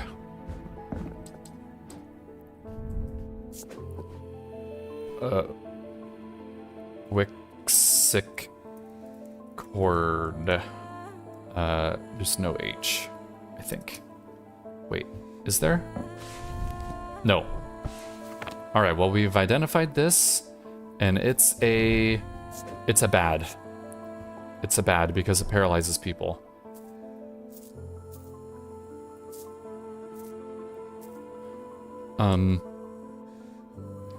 To my relief, the man goes rigid almost immediately and topples forward onto the cobblestones. I turn and run, wanting to put as much distance as possible between myself and that creature.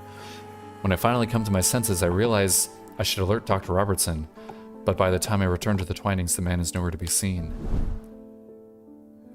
Done with that. Oh, we're done with this too, yep.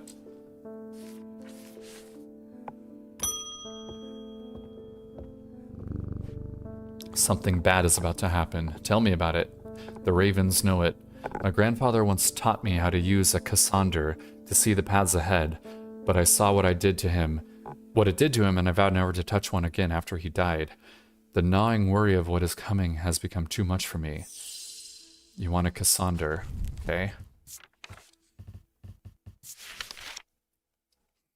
The eyes of a Cassander focus the power of the mind, enabling those skilled enough to see the path or paths ahead.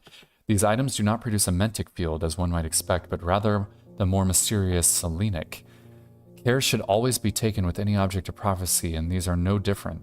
Many have been seduced or driven mad by the paths shown to them, and have been led to ruin. Okay, well, death and dark purposes, but... eyes. This has eyes. This also has eyes. Eyes are in quotes. This also has eyes.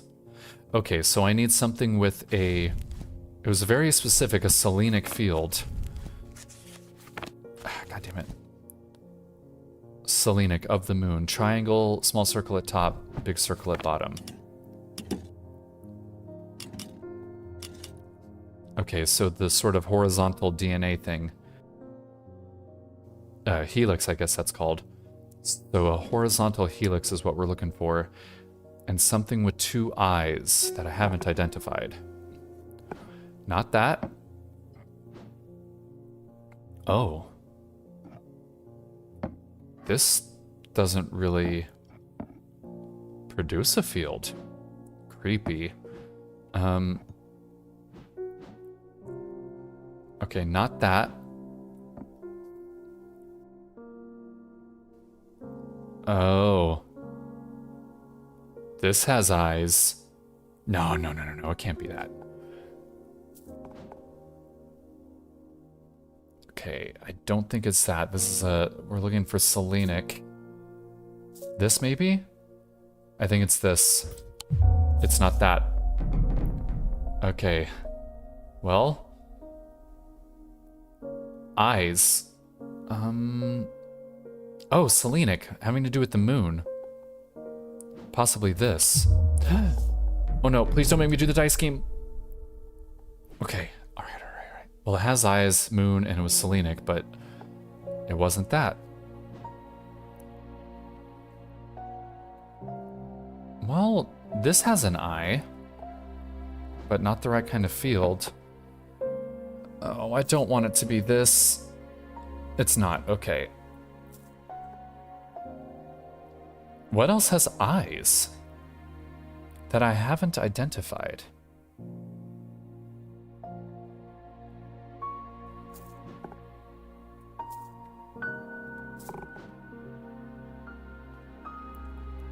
Maybe this?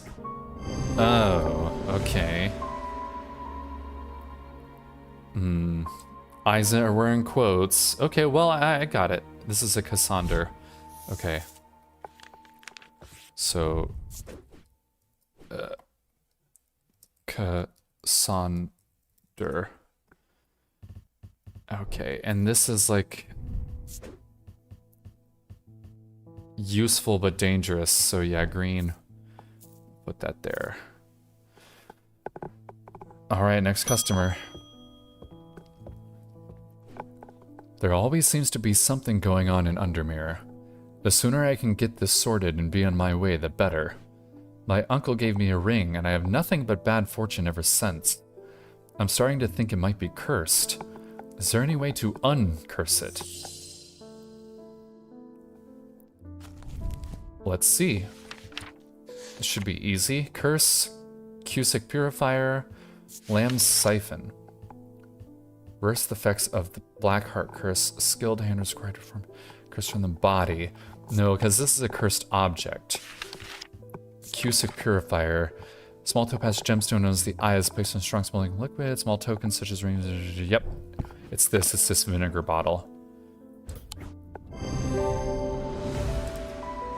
Alright, cool. Lavinia Hawthorne.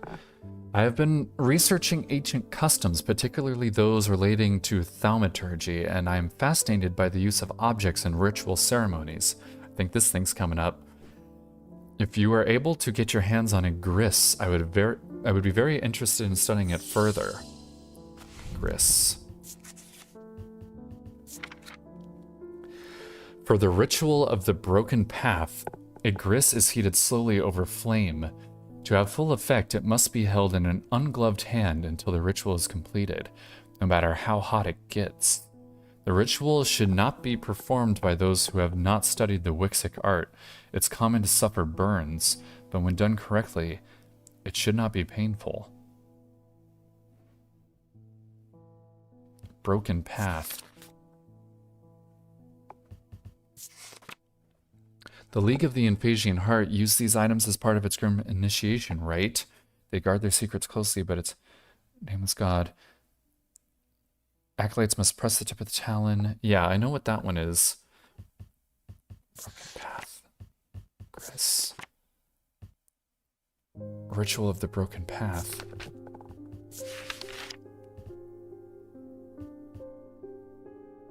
Nameless gods. They guard their secrets closely. Acolytes must press the tip of a talon hard against their cheekbone. That's a different... That's the initiation into the Ephesian heart. But this one is for a different ritual.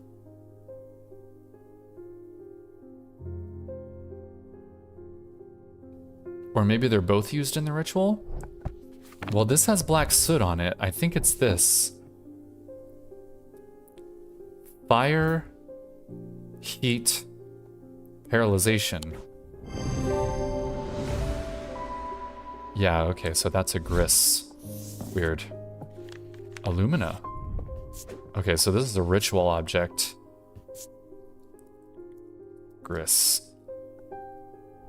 I'm running out of room. That is a very large object. Let's put these up here. No. Oh, my organization is bad. I guess I'll put you here. Sure. Why not? Alright, I can't get one more wrong. Leopold Morris. There has been a basilisk sighting in the hills across the river from Bachborough. I wouldn't say I'm a brave man, but I have a duty to protect my livestock and my village. Better me than a younger man with his life ahead of him. I have come prepared. I have come to prepare my sword. Basilisk. A Cyrene ward. Made from basilisk scales, a material known to endure intense heat, these unusual objects can permit the bearer to withstand fire. They do not offer protection. Okay. It's not a Serene ward. It's probably a folium, which I have not identified. A blade is drawn across the face of a folium 6 times during the ritual of the Hand of Prior. Dreher huntsmen and those wanting to prove themselves perform this ritual before seeking out the basilisk, as a folium blade is the only known way to pierce its thick armor. Folium blade. Folium blade. I don't have one of those.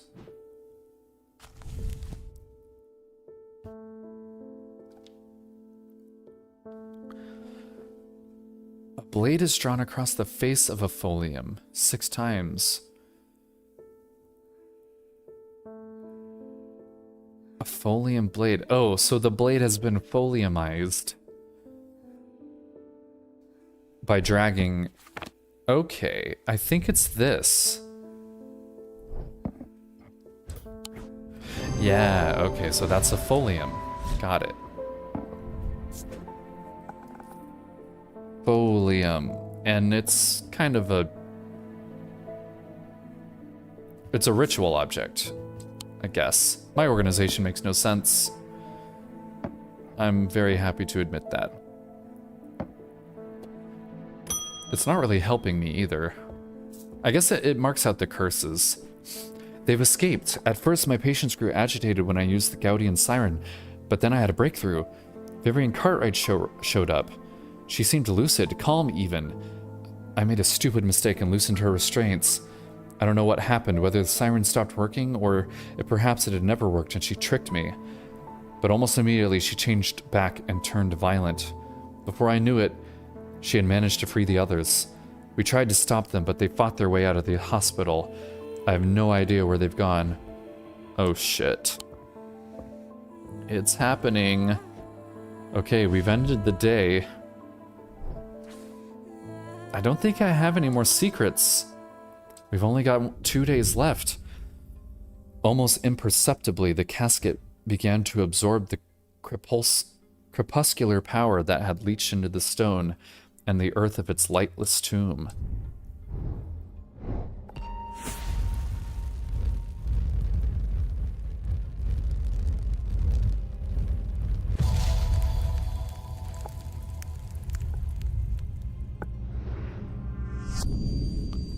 Oh. Okay.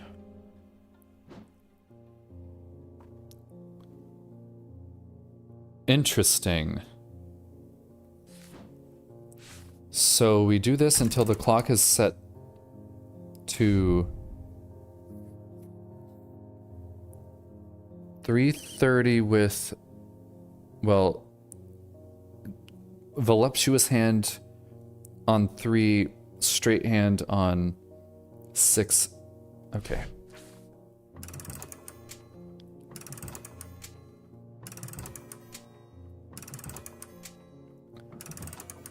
There we go. What does that give me? A waxing half moon. Okay, waxing half moon. And we're going to the catacombs. Waxing half moon. Waxing half moon. Waxing half moon. Here. The air is stifling in the darkness, and the claustrophobia of the tunnels almost overwhelms me, but I press on. I remind myself that there are a few who venture down here, which means the chances of an interesting find are higher. It doesn't take long for my search to bear fruit. What do we get? Ooh. Ooh, this is a cool one. It's a dagger pendant. We have a lot of pendants to identify.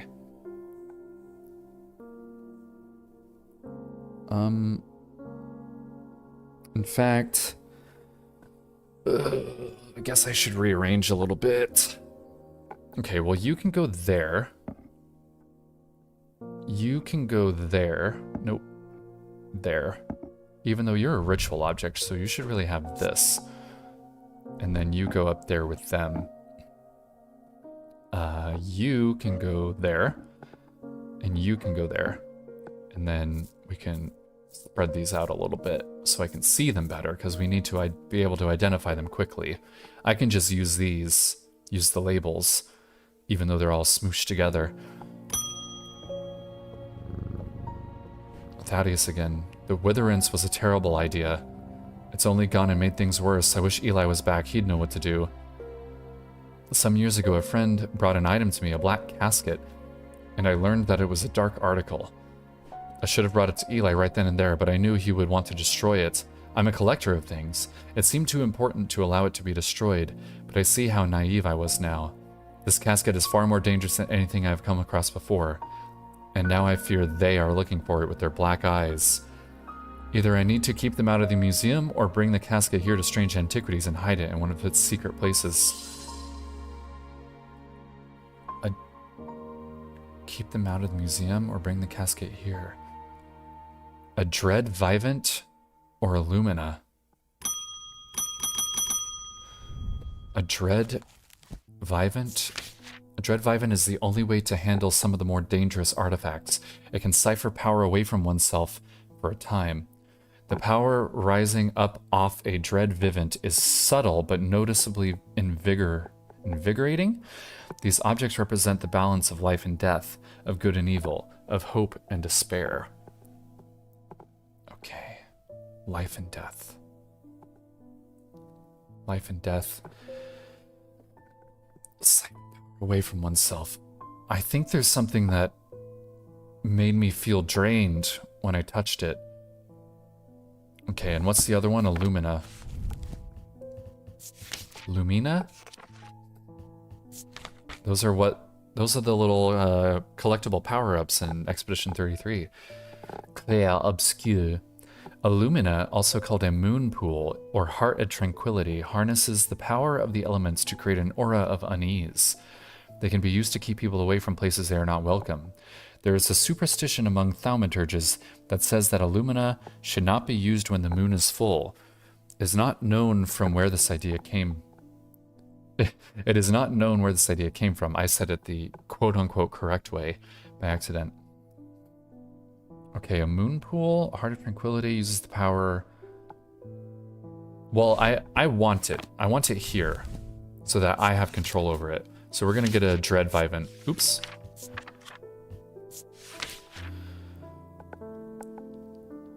Rising up off a Dread Vivant is subtle but noticeably invigorating. These objects represent the balance of life and death, good and evil, hope and despair. Well, this has all the elements on it, and disquiet. Feeling of disquiet. Yeah, I mean, this has the elements. Is there anything else that has elements on it? Let me just read up on what those are. Earth, air, fire, water. Earth, water, fire. Oh no, earth, fire, water, air. But a feeling of disquiet. Noticeably invigorating. Yeah, I don't know if it's that. This is the power of the elements.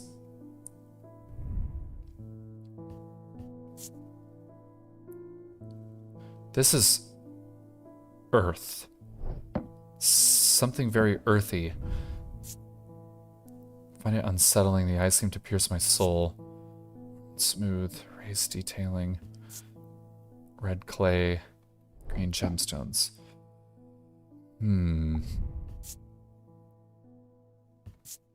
Nothing. Scent like that of a brewing storm. Oh, well, I think I know what that is then. This is that other thing. The thing at the very end of the book. A Zephyrum. Yeah. Yeah, this is a Zephyrum. You know what? I'm so sure. Let's label it. Zephyrum. Wait, is it with a Y? It's with an I. Come on. And it's powerful, I guess? Okay. But I'm looking for a Dread Vivant.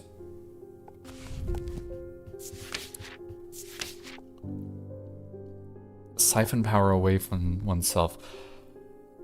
Noticeably invigorating. Life and death. Life and death.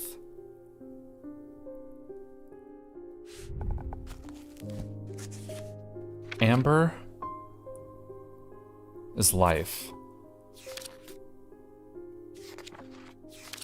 And then this one is death, Vivianite.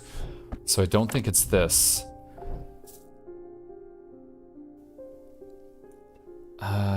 It's almost certainly not that. Okay, let's look up the symbols for life and death. Life is infinity, death is that. An Omicron? Omega? It's not that, that's weather. What's in this again? I don't know what that symbol is. Hypnosis, right, that hypnotizes people. That's something to do with spirituality. Life and death. That's not gonna help me. That was for one puzzle.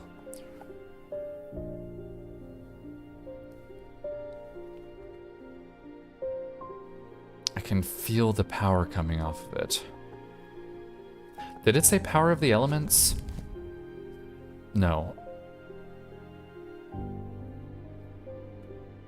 These objects represent the balance of life, good and evil, hope and despair. Power rising up, but handle it. Handle it. How does one handle it? How does one handle it? It's one of these. Definitely one of these.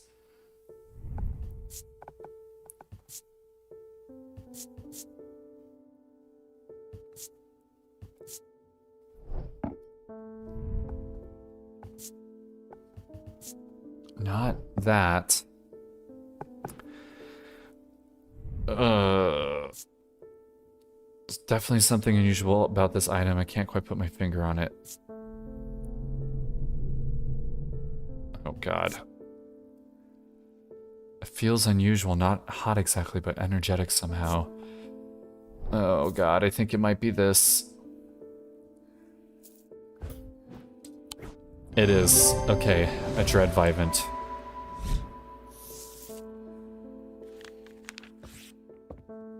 Dread Vivant, Dread Vivant. Dread Vivant. With the T, not... Oh, come on. Go away. Not Vivener. Okay, so it's actually a good thing. It's a tool. Right there. Alright, next customer. Oh, we have a letter. Is it going to be another piece of torn paper? There's an uneasy quiet in the town today. There aren't many people out and about. I'm heading straight home as soon as I'm done with my deliveries. Alright.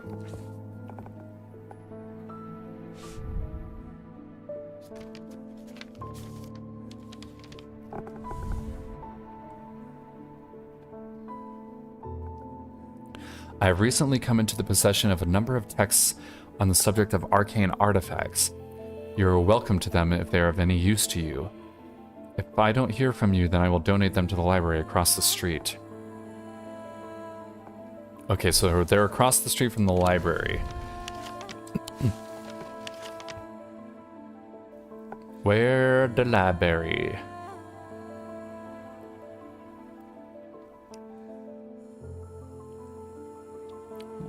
Woodsworth Library, 26. So, there. So, several of the scrolls look promising, but they are written in the Daedric script, and my understanding is too rudimentary to make use of them. If Verona was around, I'm sure she could translate them, but she isn't, and I can't. Not if I use a thingy that translates, which I have.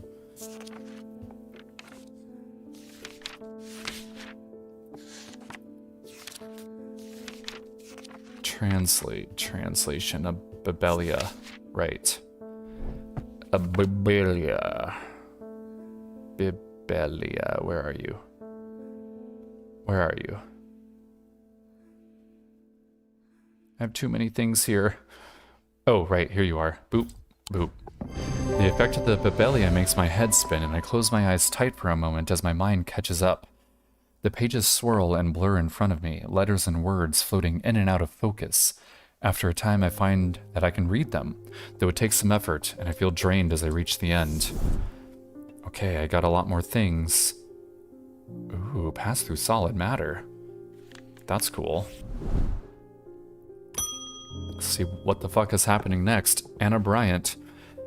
With all that's been happening in Undermere, I picked the worst time to lose my Brickic charm. I hope that you have one I can replace it with. Alright, a Brickic charm. Brickic charm. A powerful item that offers hope. Ugh. Well, at least it's not stream boo this time.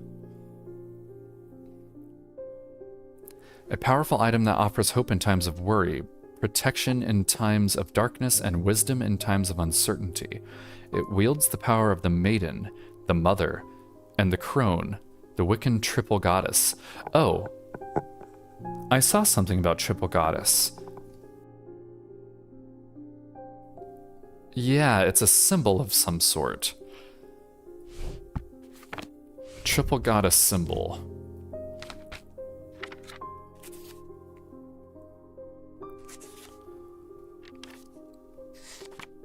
Triple goddess, yeah, it's this.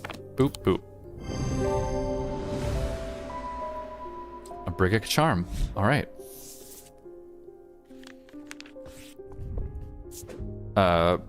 Brickic.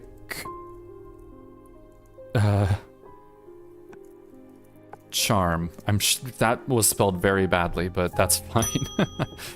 Oh, here's Eli, finally, he's back. I'm sorry, I did not intend to be away for so long. I trust the shop has not been in too much trouble to look after in my absence. I have learned a lot from my time at Oxford. There's a powerful dark article here in Undermere called the Nalian Casket, and now you're telling me that my foolish half-wit of a brother has had it in his museum this whole time. Yes, he has. I know how to destroy it, but it's not going to be easy. Whatever happens, it must not be opened. We will need to create a pillar of Calaris. From what I gather, such a feat has not been attempted in over 500 years. I just hope there's enough time to prepare. I'm afraid I can't stay, but I'll be back as soon as I can. Okay. Maybe I open it just for funsies, just to see what happens. A pillar of Calaris is a powerful blast of energy that can consume the darkness. In my opinion, is the safest way to destroy powerful dark articles. It can only be produced at a place of significant thaumic convergence. Strength and weakness, light and darkness align the opposing powers at opposing compass points. With Cochrane's light, the strong will be made weak, and the dark will be made light. Okay. Sure.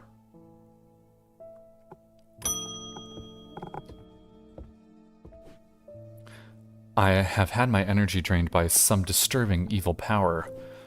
For days now I have felt tired and frail, and then today I found something that horrified me. Beneath my bed I discovered a carved wooden effigy with a strange symbol painted upon it. I don't know who has done this to me, but all I want for now is to lift this feeling of weakness. You want to bring me that thingy? Okay, so... energy drained by an evil power. Energy drained.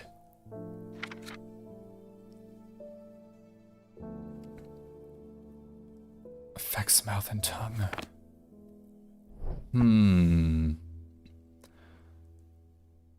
Lift this feeling of weakness. Well, I can give her that thing. What was it called? A vivant thing? The opposite of the fortitude thing. Fortitude thingy. I thought it was a...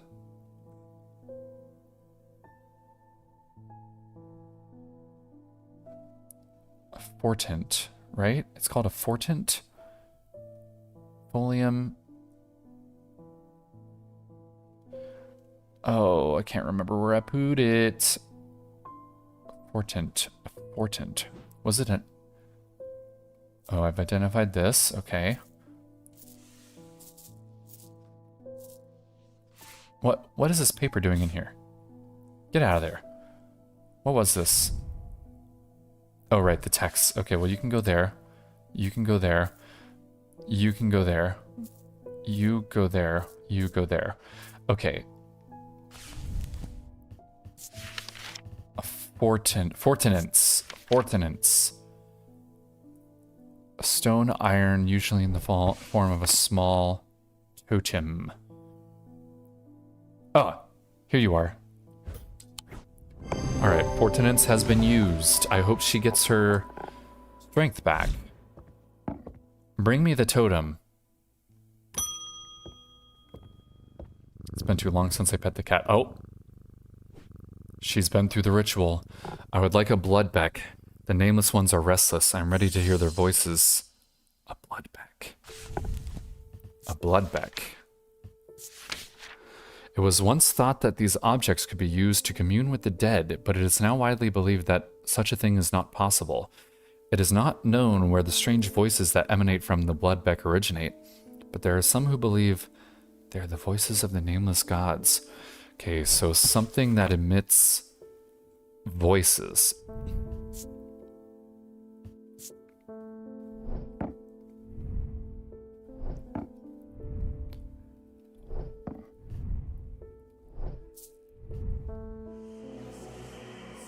Low chanting. Just see if there's anything else.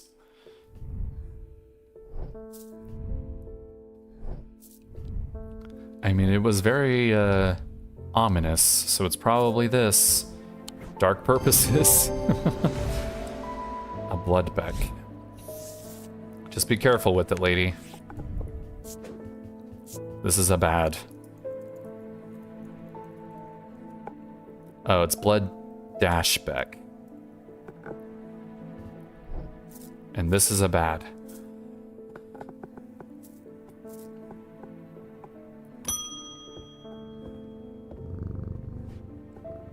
I went to move the casket, but it's gone. What do we do?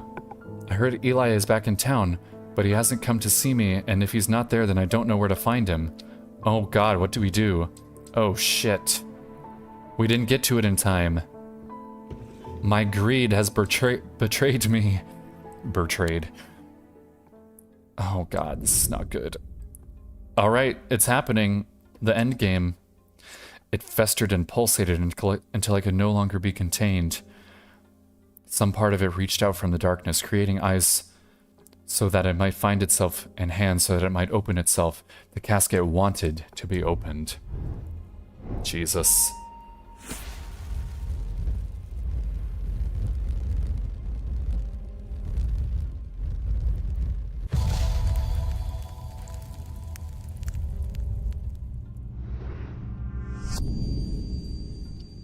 I lie below books and scrolls on the esoteric and the arcane. I lie below books and scrolls on the esoteric and the arcane.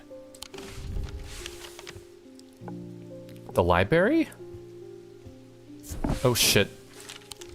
Well, it didn't get anything from that. It's across from the library. Oh, this. The Wordsworth Library is a quiet haven of books and knowledge, its shelves well stocked and well kept, a place where time slows with every turn of a page. The librarian, Simone, sits at the desk, her focus fixed on her work as always. I found some old books that dig into the history of Strange Antiquities, she says without looking up. It's very old, you know. I'll be sure to visit if I uncover anything useful. Alright, so not the library. Under books, does this have a library? Entering the library, I'm drawn to the dark alcove. Where'd the card go? Get up here. Entering the library, I'm drawn to a dark alcove round to the right bearing the title Esoterica and Arcana. I'm sure there is much to learn here, but sadly a cursory glance is all I have time for today. Piled up on a reading desk, I find books on old ornithology alongside bestiaries of the old world. You can learn a lot about a person from the books they read. Esoteric and arcane. Esoteric and arcane. Beneath the books, is there a study somewhere, perhaps?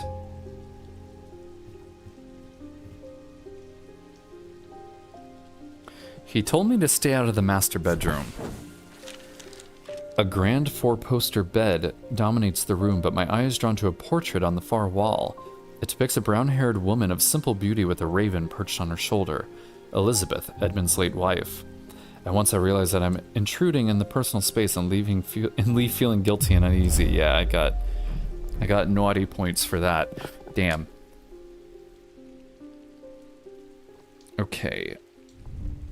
I lie below books and scrolls on the esoteric and arcane. Any books here? Well, this is a book, but not books.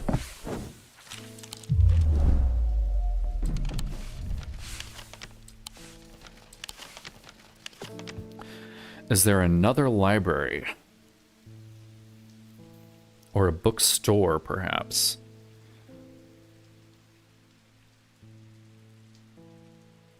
Covenant back. The spoken word?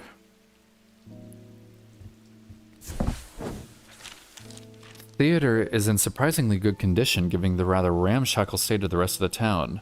I shake my head, remembering the time old Benjamin Marsh mistook a real sword for a prop one, and accidentally stabbed the poor lady in the front row. Oh god. Props and costumes have no use in my line of work. I lie below books and scrolls on the esoteric and the arcane. This symbol is sticking out. It's a phi symbol. What does the phi symbol mean?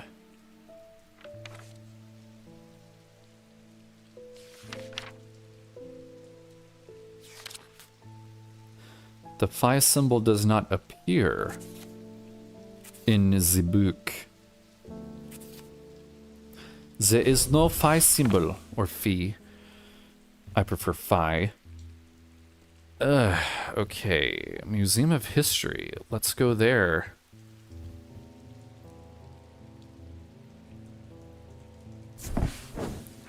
The Museum of History has a quiet grandeur. Yeah, okay, that's the same flavor text I got before.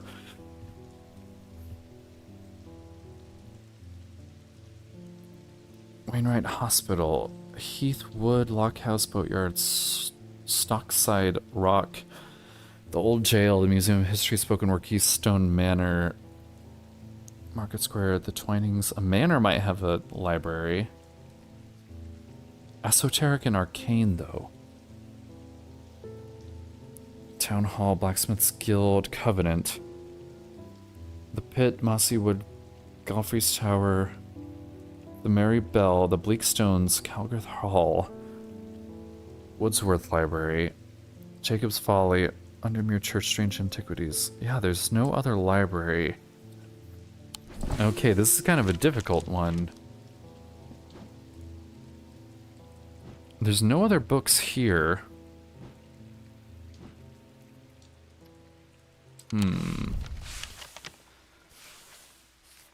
I lie below books and scrolls on the esoteric and the arcane.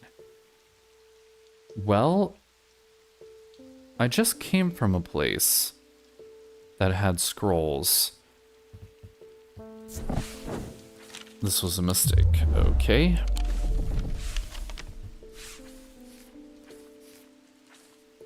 I lie below books and scrolls on the esoteric and the arcane.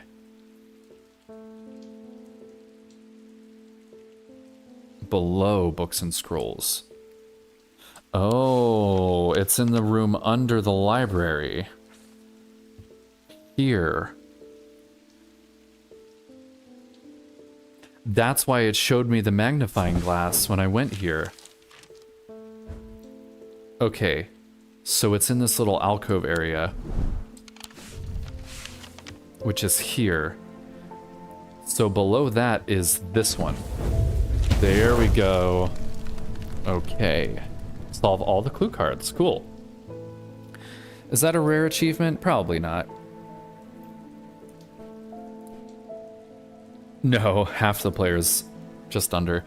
As I open the door, I'm hit by the musty smell of damp. This room hasn't been entered for some time.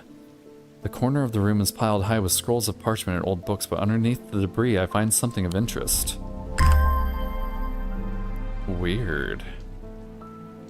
It's like a plank. Alright, first custody. It's Eli. The museum was ransacked last night. I went looking for my brother, but he's nowhere to be found.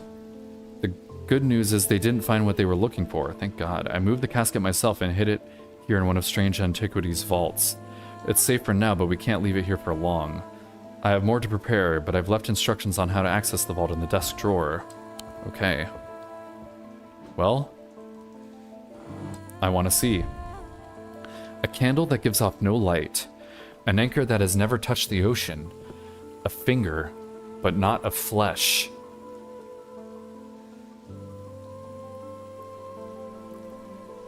Yeah, this music is really good.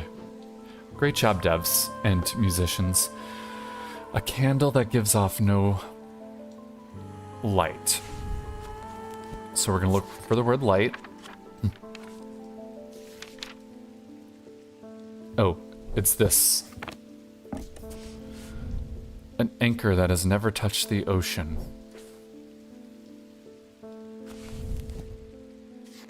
I don't think we've seen the word anchor. Or ocean.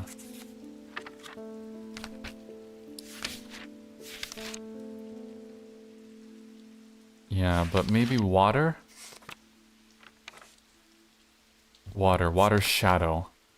It's alleged that a water's shadow can be used to pass through solid matter, but the art has long faded from memory. The items themselves are often uninteresting, producing only a faint thalamic field, perhaps as a result of going unused for so many years. A weak thalamic field, huh? An anchor, though. An anchor. An anchor.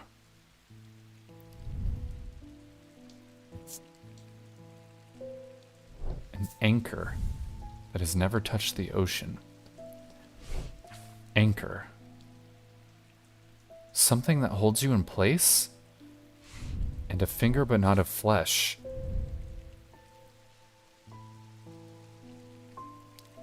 A finger but not of flesh. Just a finger, not fingers. One singular finger.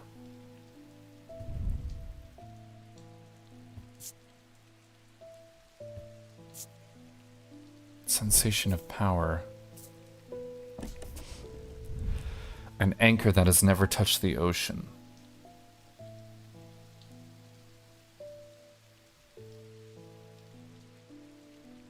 An anchor that has never touched the ocean. What could that be?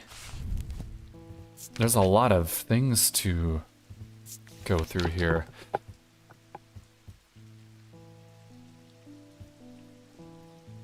Braxis, breathe, broken path, an anchor. What does an anchor do? It weighs you down.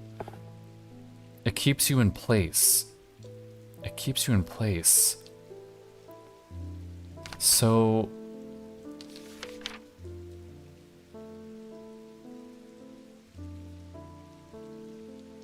could it be the paralyzation thing? Fear, feeling, fire, gemstone, gold, guilt, hand of prior hearing, hex, hobsphere, Holger, insanity, iron, joy. Let's read Fortinance again. Nah, it's not that.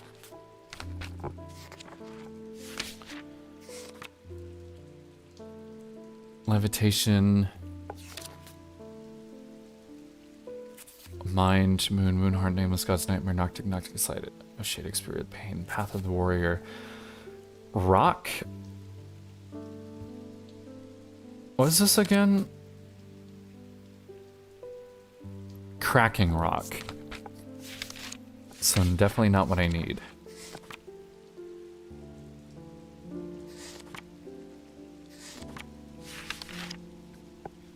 Protection, resonant, resurrection, poison. Stone. Tenburn cloak, witherance, evocant, elvastone. Relieve discomfort. Nope.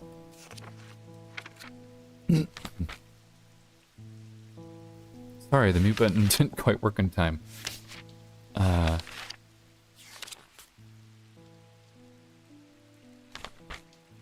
Sleep stone, storm strength, bloody sun, thalamic field, Tormund's paralysis, translation truth, underwater. The cessation says, yeah, this keeps you from breathing though, and this most likely did touch the water. It's not in any way an anchor.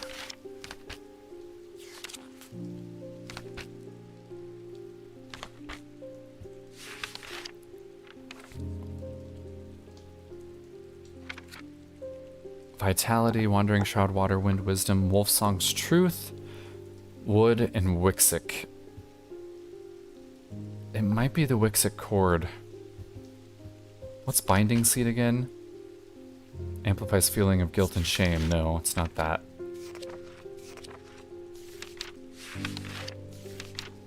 Anchors are heavy, but that's just how they do what they do. Sleep Vessel, Corvin's Might. This just kind of gives you good luck. I'm gonna try the paralysis thing. Where are you? There you are. Okay, so that's definitely not it. A finger, but not of flesh. What does a finger do? It points. It touches. It feels. It's part of a body. It's long and slender.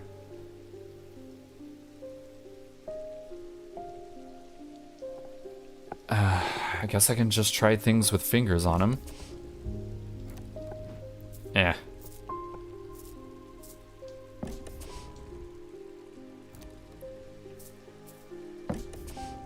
This is not a finger. This thing, not of flesh. Okay. A finger, but not of flesh. Just a finger.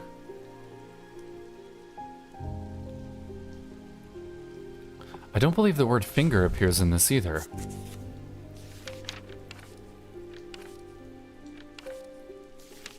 Fire feeling.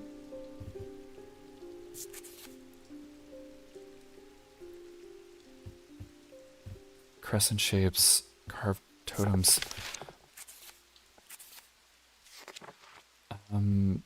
Binding seed. Amplifies guilt and shame. No, I need something that, like... It can be any shape. It's just an anchor that has never touched the ocean. Okay, that second part has never touched the ocean. That's just to say that it's not a ship anchor, right? An anchor that has never touched the ocean.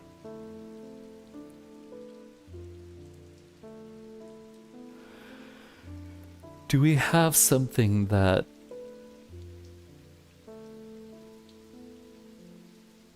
It's something that makes you want to stay in place. Maybe something that draws you towards it? Wasn't there a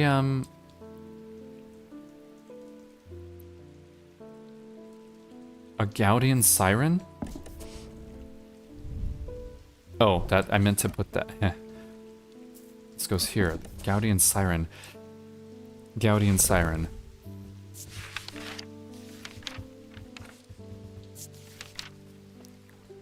Similar form, very different purpose. Strong compulsion like a siren's call that can be used to divert attention. Yeah, I don't know about that. I don't know. I don't think that's what it is. A candle that gives off no light, an anchor that has never touched the ocean, a finger, but not a flesh. I'm pretty sure this is the candle. Okay, let's read the vessel of the earth used in Dradic rituals. Okay, well, I'm pretty sure this is the Agril. A Corcana. Call the guile and wisdom of the goddess. She is the goddess of earth, creation, and rebirth. It is maintained by some that these are not objects of power, but they exude an imposing aura that's hard to explain. I did see that earlier, an hard to explain energy. Corvin's might. Did I not do this one? Huh.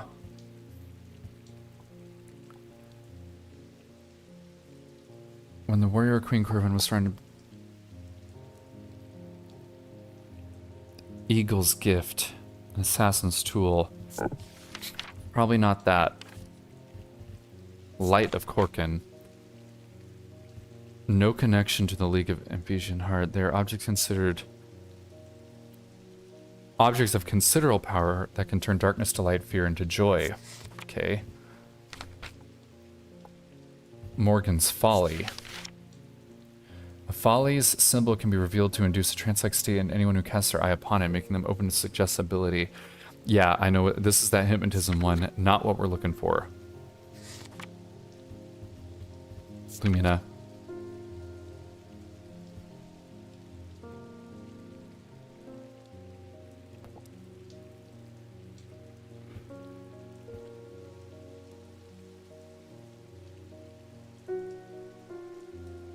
Keep people away from places. That's not what we need.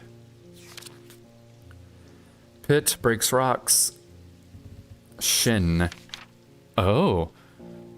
These common items are made using materials with a connection to the ocean. They began as a superstition, simple objects made by sailors and fishermen to keep their boats safe. But with the help of the old thaumaturges, they became something more, and many lives were saved. An anchor that has never touched the ocean. I mean, this is probably that, right? Because it's got this turquoise gemstone in it, and turquoise means water. Stone of water. Perhaps, but then a finger, but not of flesh. I don't believe the words flesh or finger appear in this. Let's see if skin is in here? No. Alright, well, we'll keep going. I think that thing is a shin, a spirit eye. There are some who stay away from spirit eyes, believing them to be a window into a world that should not be seen, and others who deride their fear as nothing more than superstition. It's not clear exactly what they do show. Another layer between the visible world, perhaps, a layer that requires something more than the traditional senses to experience. They draw their power from the opposing symbols inscribed upon them. Well, anchors you into a different world. Oh, but I'm looking for a finger. Well, this could be the other thing. So I'll just put that there for now. That could be an anchor. Opposing symbols, cold and dark. And the green gemstone means sight. Yeah, fourth eye. Finger. Alright, I believe we have one more entry. No, we have a few more, actually. Water shadow. I don't think it's that. I think I know what the water shadow is, but I don't think that's... It's not a finger. Oh, hang on. Witch's finger. Witch's finger is said to be the severed digits of the witch of Undermere. They are capable of inflicting intense pain, and the goal is supposedly purification of body, a most unpleasant experience, but at last resort, that has cursed some and finished off others. Purification of the body. Inflicting intense pain. Severed digits of the Witch of Undermere, but it says a finger, but not a flesh.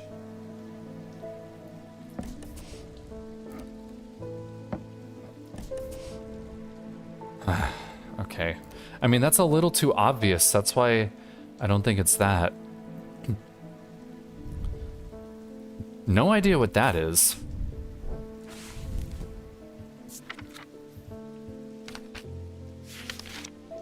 Oh, hang on. Weaving edge. A weaving edge is used to enter the red night, a bloodthirsty state of mind. Tradition dictates that the handle should be made from the wood of a great oak. Well, I'm pretty sure that's what this is. Oak, if I'm not mistaken. Yep, that's weaving edge. Not relevant.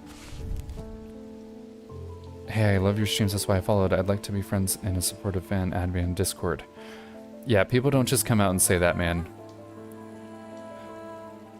Okay.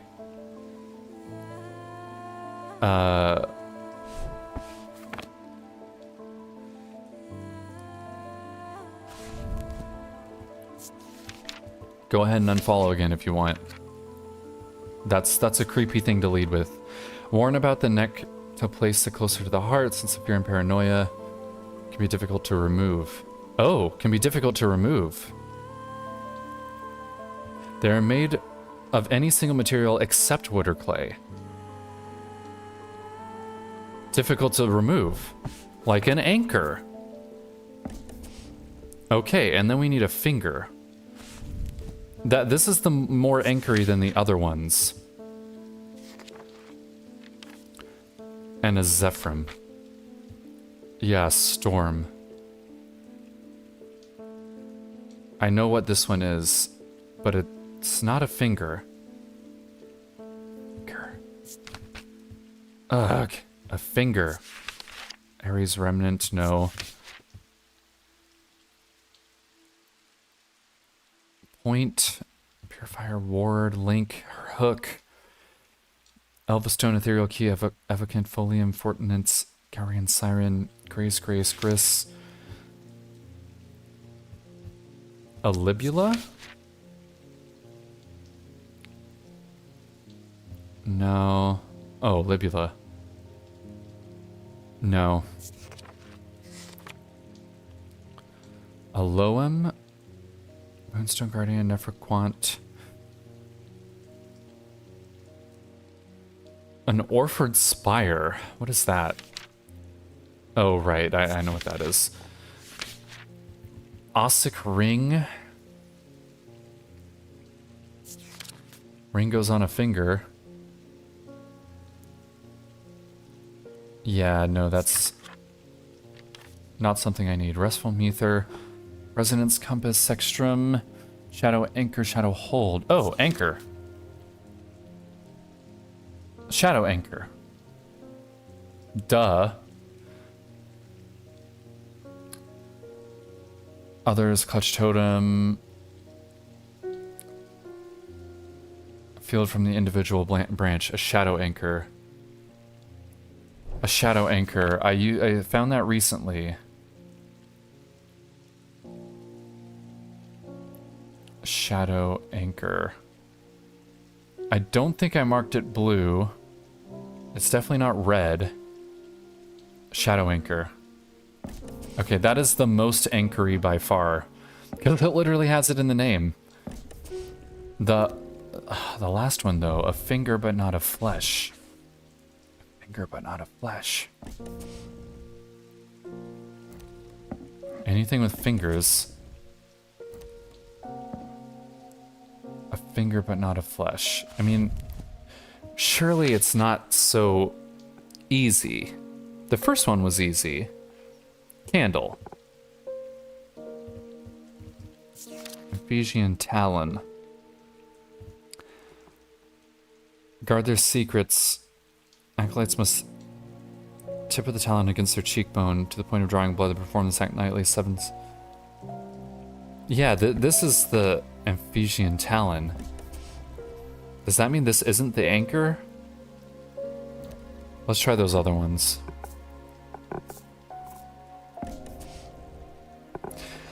Okay, I'm gonna go under the assumption that it is that easy, and that it's just something to do with the word finger.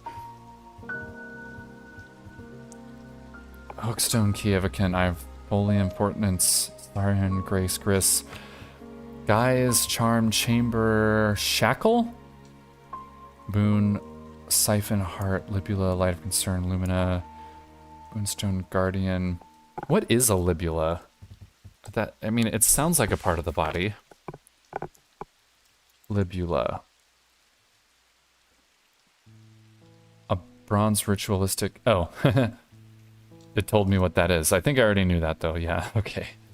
Gotta be careful. Lumina, Morgan's Folly, Moonstone Guardian, Nephroquant.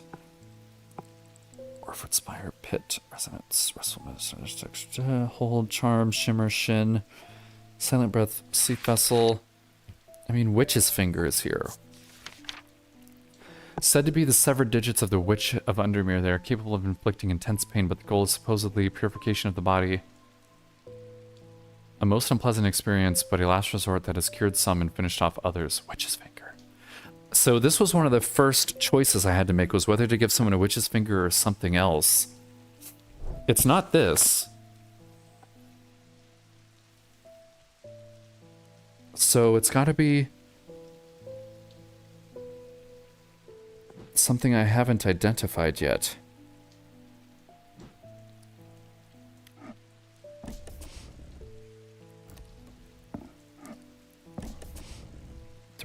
The finger of a... Oh! Duh. Night Witch.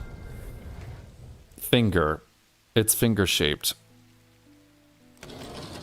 Alright, luckily it's not full rotation. You, and you. Boop. Let's see what this thing looks like. Oh my, it is ominous. Blackened wood. Rough. I have nothing to remark. A complex feeling comes over me. It is both horrifying and yet compelling. It wants to be opened. I'm gonna put you down here. Alright. Well, we have it out of storage. See if there's anything else. Can't do that yet. Studying Hosea. Let's remind myself what a Zaya is. I think it's that goat horn thing. Innocent looking items instill a sense of fear and paranoia. They are difficult to remove. Strong sense of being watched. It's definitely this. What does that do for me, though? I think that just explains why he started writing in symbols. I don't have any more letters, but does this line up with anything else? Sun, summer.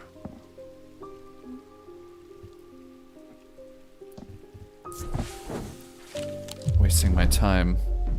Alright, well, we're losing stuff, so we should wait until we get more information to use that. The lake has turned black. As omens go, I'd say that's probably quite a bad one. But the mail won't deliver itself. Thank you, mailman.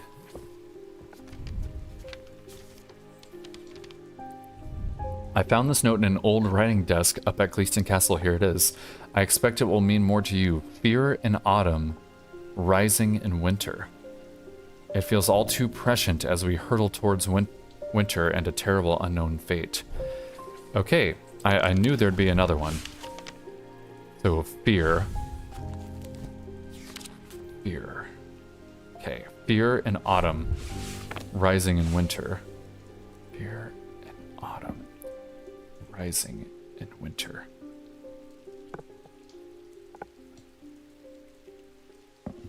Right? Fear in autumn, rising in winter. Oh. Oh! Well, we've experienced our first glitch. That was fun. Nothing too bad. Autumn, acorn. Fear. That thing. Fear in autumn. Rising in winter. This is winter. Oh. Oh, okay. I searched the room at the foot of the western tower quite thoroughly before finding a stash of papers. Hey, Devs. To my dismay, they are largely the scrawlings of a madman, but in amongst the nonsense, there's some valuable information. Oh, okay, so some more stuff here. Nice. Bing. Here's Barton again. Let's see what he's been doing. I've discovered a missing piece of the puzzle. There's an ancient shrine to the nameless gods at the skull of Blencathra.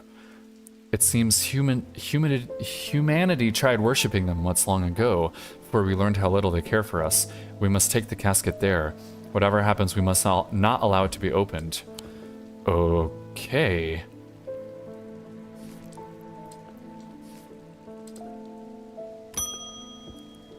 Here's Eli. Time to end this. Now. Bring the casket to the pit. Well, I've got multiple options. What if I don't want to bring it to the pit? What if I want to bring it to... whatever the hell he said. The skull thing.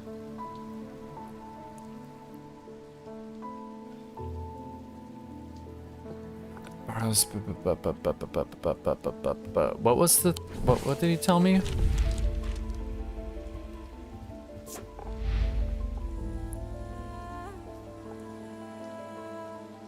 Skull of Blencathra. Ancient shrine to the nameless gods at the skull of Blencathra.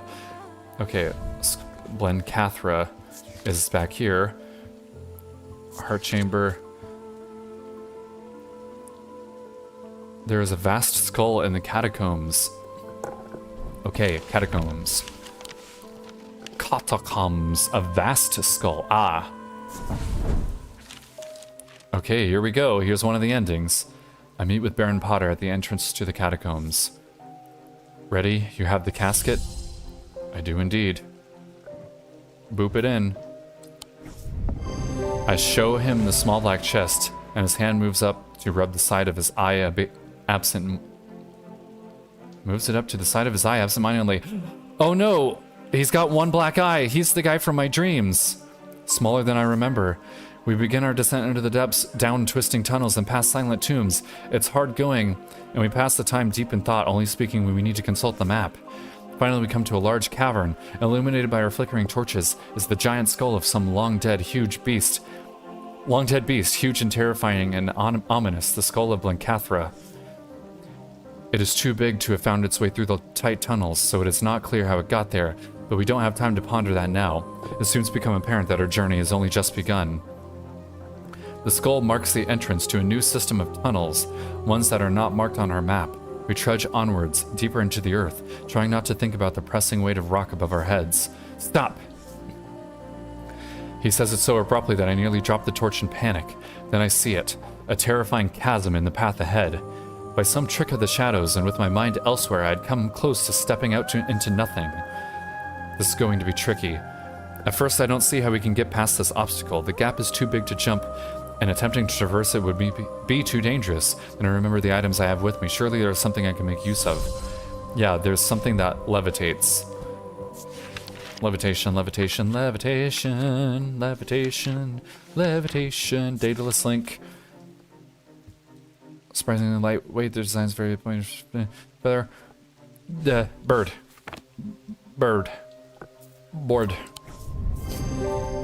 I activate the levitation field around us and feel an unsettling sensation as my feet leave the ground. We float slowly across the chasm and my heart beats faster in my chest.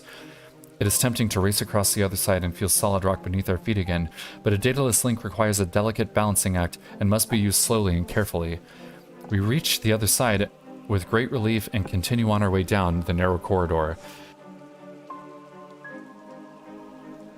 I'm the first one to spot the next obstacle. As we approach a bend in the tunnel, I see a flickering orange light sending shadows dancing across the wall.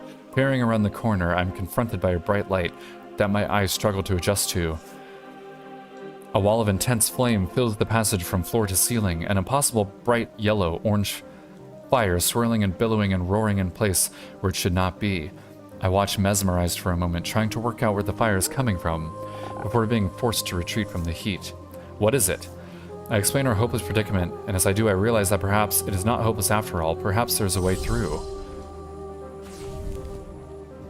Protection from fire. Protection from fire. A Cyrene ward. Made from basilisk scales. This. Safely on the other side of the fire-filled tunnel, the passageway begins to widen, and soon it opens out into a vast cavern.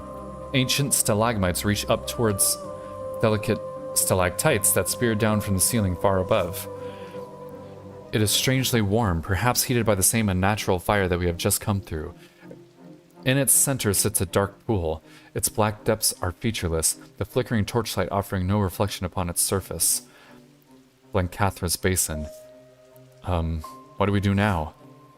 I'm stunned. I thought he knew what he was doing. We begin to explore our surroundings, both of us instinctively staying away from the edge of the imposing dark pool.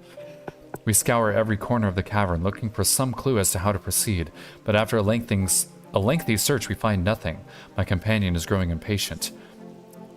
I guess we just throw it in? I'm not so sure about this plan, but before I can react, Barton has grabbed the casket and taken it up to the edge of the water. He pauses, contemplating, when suddenly a shuddering vibration rocks the cavern and knocks us both off our feet. Oh, Jesus. The surface of the pool swirls and churns as three terrifying appendages burst out from its depths. They are long and black and spiny, and they stab and scrabble at the rock floor around the relic hunter. Arrgh! Barton is stabbed through the abdomen, and a second appendage pierces his chest, killing him instantly. It all happens so quickly. Before I know it, the spiny appendages have retreated below the surface of the pool, once more carrying Barton's body and the nailing casket with them, and the black waters return to stillness. I shiver, despite the warmth of the cavern, and I turn and run without looking back. Wow. Reach an ending, the Skull of Blencathra. It has been several weeks now. It has been several weeks now. Okay. It has been several weeks now, and I still wake sweating and screaming in the night. I cannot sleep without a moonstone guardian at my bedside, and even then, It is a turbulent, disturbed sleep. Every night I relive the terror of those moments in the catacombs. Every night I try to rewrite what happened and save Barton. Every night I fail and watch him die again. I'm grateful that at least his sacrifice was not in vain. Those who were under the casket spell, including my friend Verona, have been released. They remember nothing from their ordeal, but there seems to be no lingering ill effects, and Dr. Robertson says they have all made a full recovery. And yet still something feels unresolved. I cannot shake the feeling that whatever took the casket was not the recipient we intended. I push these thoughts from my mind, but at night my resolve is weaker and the fear takes hold. I can only hope that time will help, but something tells me that these wounds will never fully heal. Damn. Ending 2, disturbed sleep. Okay, now do I have to go through the whole game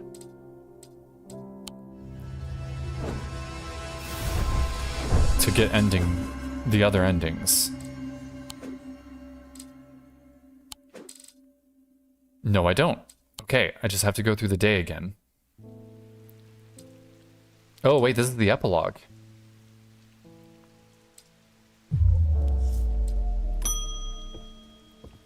Okay, we can do the epilogue.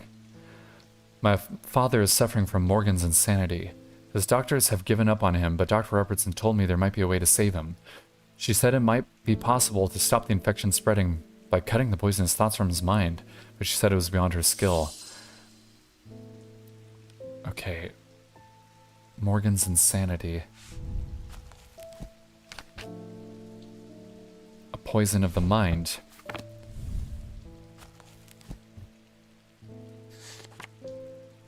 Morgan's folly. A folly's symbol can be revealed to induce a trance-like state, and anyone who casts their eye upon it, making them open to suggestibility. Precaution should be taken against unwittingly looking upon the hidden symbol for too long. No. It's something I've seen before.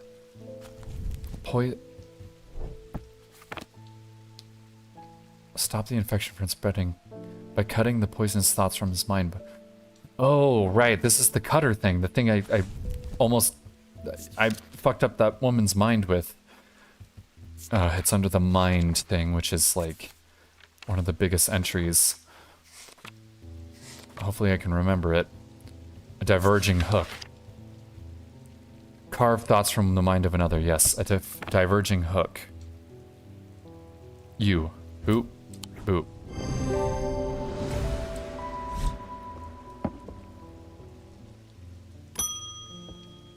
Peggy Grafton.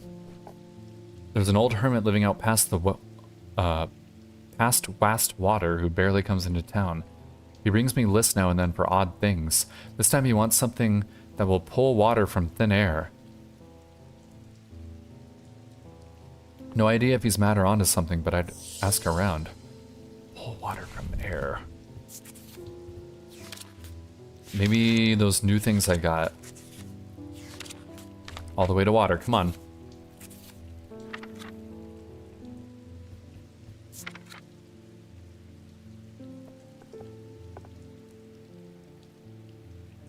Yep, and I'm pretty sure it's this. It's named Manus, which means hand. Didn't even need to use the scales. This is Manus. And it's, yeah, that one.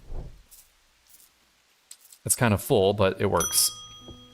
Cecil Bateman. Hello, Cecil. My lungs are shot. My doctors have told me to settle my affairs, but I'm not ready to give up. Not yet. I've heard a local story about the Witch of Undermere and her healing abilities.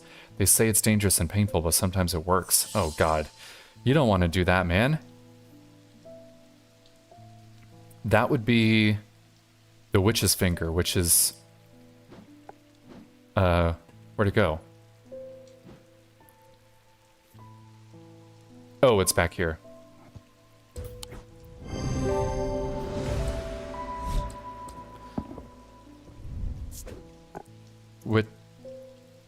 Witch's Finger. And that's a tough one. Owen Fox. My farm is diseased, my crops won't hold, and even the animals are uneasy. The old man says the earth's angry. He says I should call upon Cochrane for wisdom and blessings. The land's all I've got. Sure, I'll help. Corkena? Or Cochrane? A Corkin. Or Corkena. These are used to call wisdom. They exude an imposing aura that's hard to explain. All the guile and wisdom of the goddess Corkin, she is goddess of the earth creation and rebirth. Okay. Earth, wisdom, and rebirth.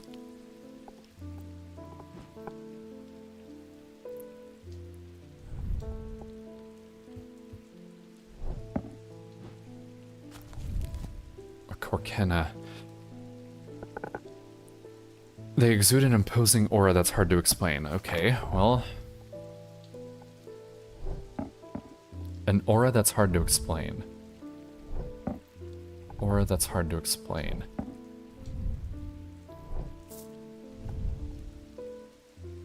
Watched. Ooh. It gives me goosebumps. Okay.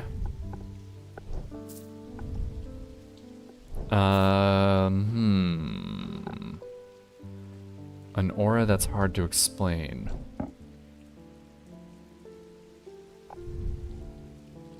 Find it unsettling. Aura that's hard to explain. I thought there was one that I saw that said it was hard to explain.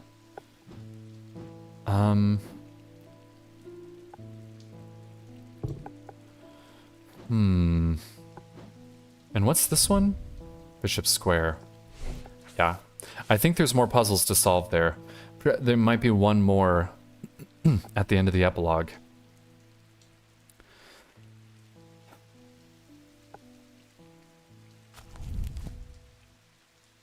Earth, creation, and rebirth. Earth, creation, and rebirth. This is the ship thing. Earth, creation, and rebirth.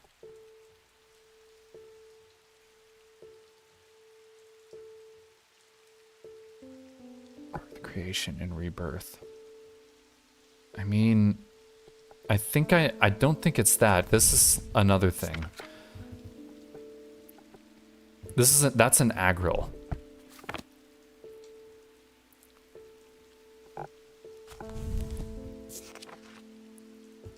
It's not that. Well, a light of Corkin.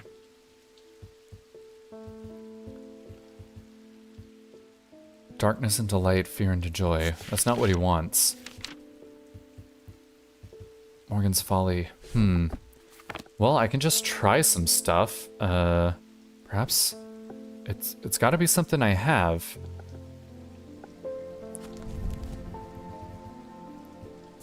Nope. Come on. A Corkena. Not objects of power, but they exude an imposing aura that's hard to explain. I'm gonna try this thing. No, it wasn't that. Okay. Imposing aura that's hard to explain. It's not that, it's not that. This has an aura. Feeling of disquiet. Earth, creation, and rebirth. I mean, this has earth on it. Maybe it's this. Nah. Okay. This is made out of earth, right? Clay. No feeling, though.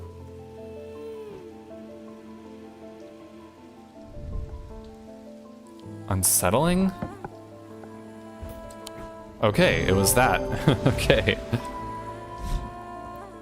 That was a tough one. A Corkena. Martha Chapman. Store's busy today. I collect rare artifacts, especially those with, shall we say, questionable uses. A weaving edge has always fascinated me. It's this. I do not plan on using a heavens no. Blood magical traditions, I simply must have it. Boop.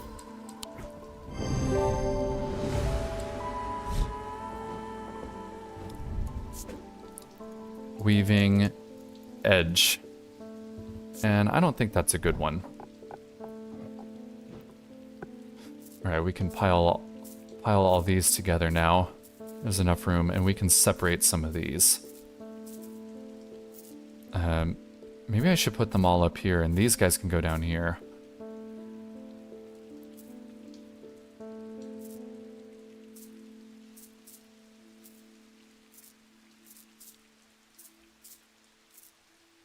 Yeah, put them down here, put these up here.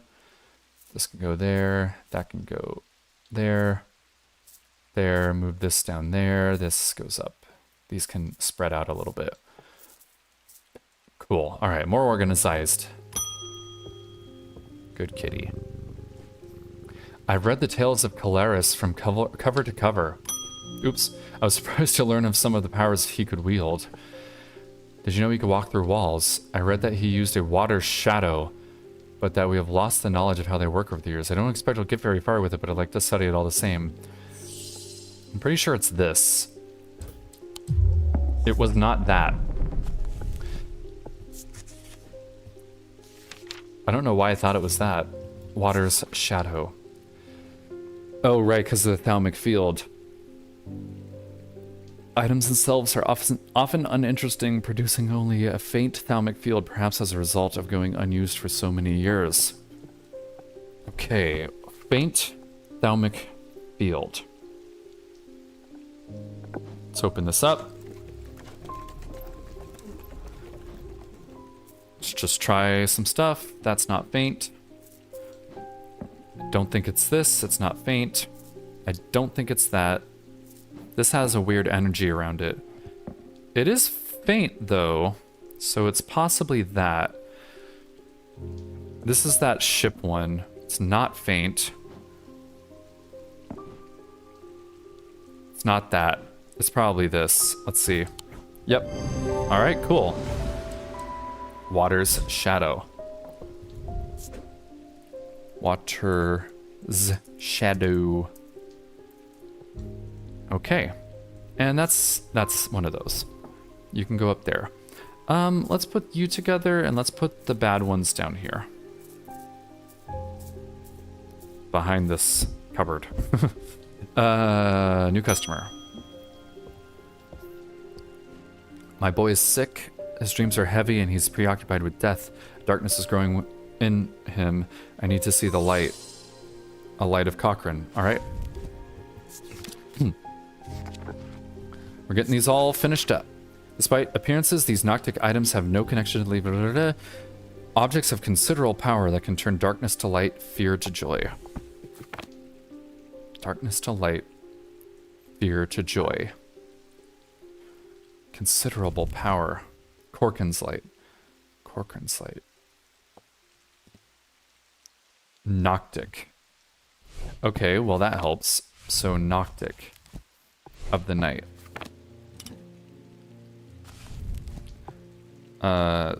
Square diamond, big circle at the top, small circle at the bottom. We're looking for a spiral. That's nothing. I have no idea what that is. That could be it. What does the black gemstone mean again? I still haven't really memorized these. A stone of night and darkness. We'll give it a try. I think I can do the puzzle. The dice puzzle. Alright, that's Corkin's light. Right, she has to do with snakes, that's right. Come on, Corkin's light. Alright. Serpentine.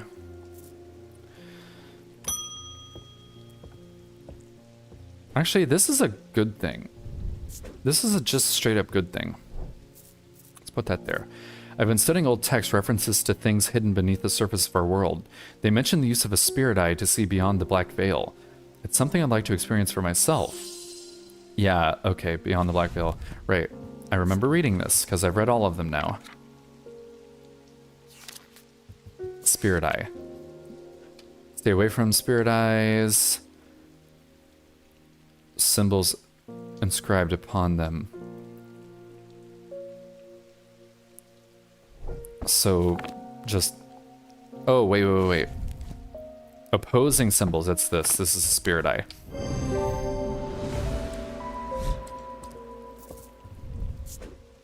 Spirit eye. Okay, and that's kind of like a neutral one. Not sure that that's a good thing or a bad thing. My grandmother followed the old ways. She kept a Dradic altar in the cellar. She believed in asking for nature's blessing before harvest. I found a note about a ritual meant to bring abundance, but it needs an agril. Seems like the place to find one. I have one.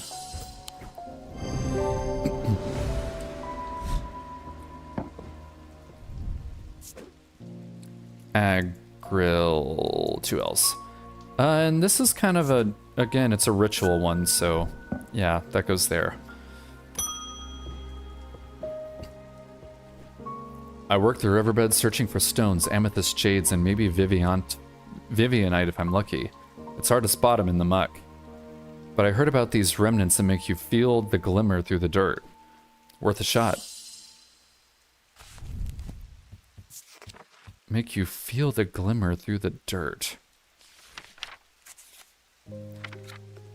Isn't there something called shimmer?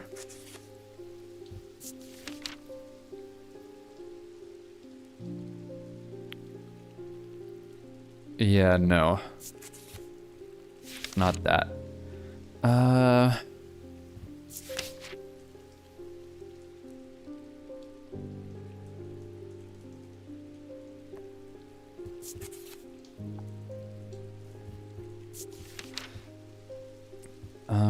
Sight and vision.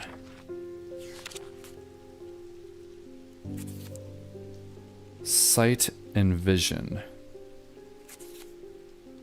Light, love, mentic. Sight and vision. Resonant. No, he just said remnant. Noctic sight. I don't think it's that. Yeah. Yeah, no, that's a curse.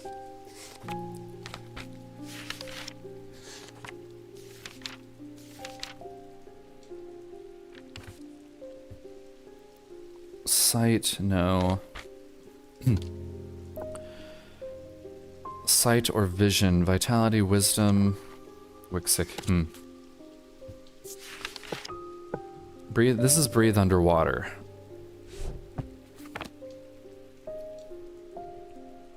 Feel the glimmer through the dirt. Feel it. Oh, this is that thing that...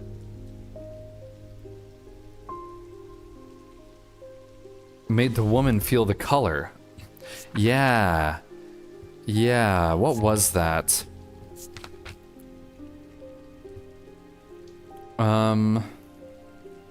That was one a long time ago. It helped her see... an Ares remnant, maybe?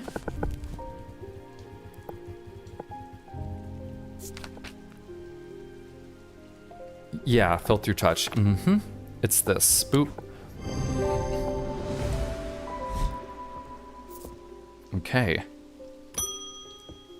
Thomas Pope again. Hello, Thomas. We've hit a bit of a snag and I've had to shut down the quarry. Our dynamite supplier has had a little accident. I'll spell you the details. I wonder, is there anything among your fine collection that could help us... that could get us up and running again in the short term? I'm losing money by the minute. Something explosive? Oh, yeah, something that breaks the rocks. What was that? I know rock is in here.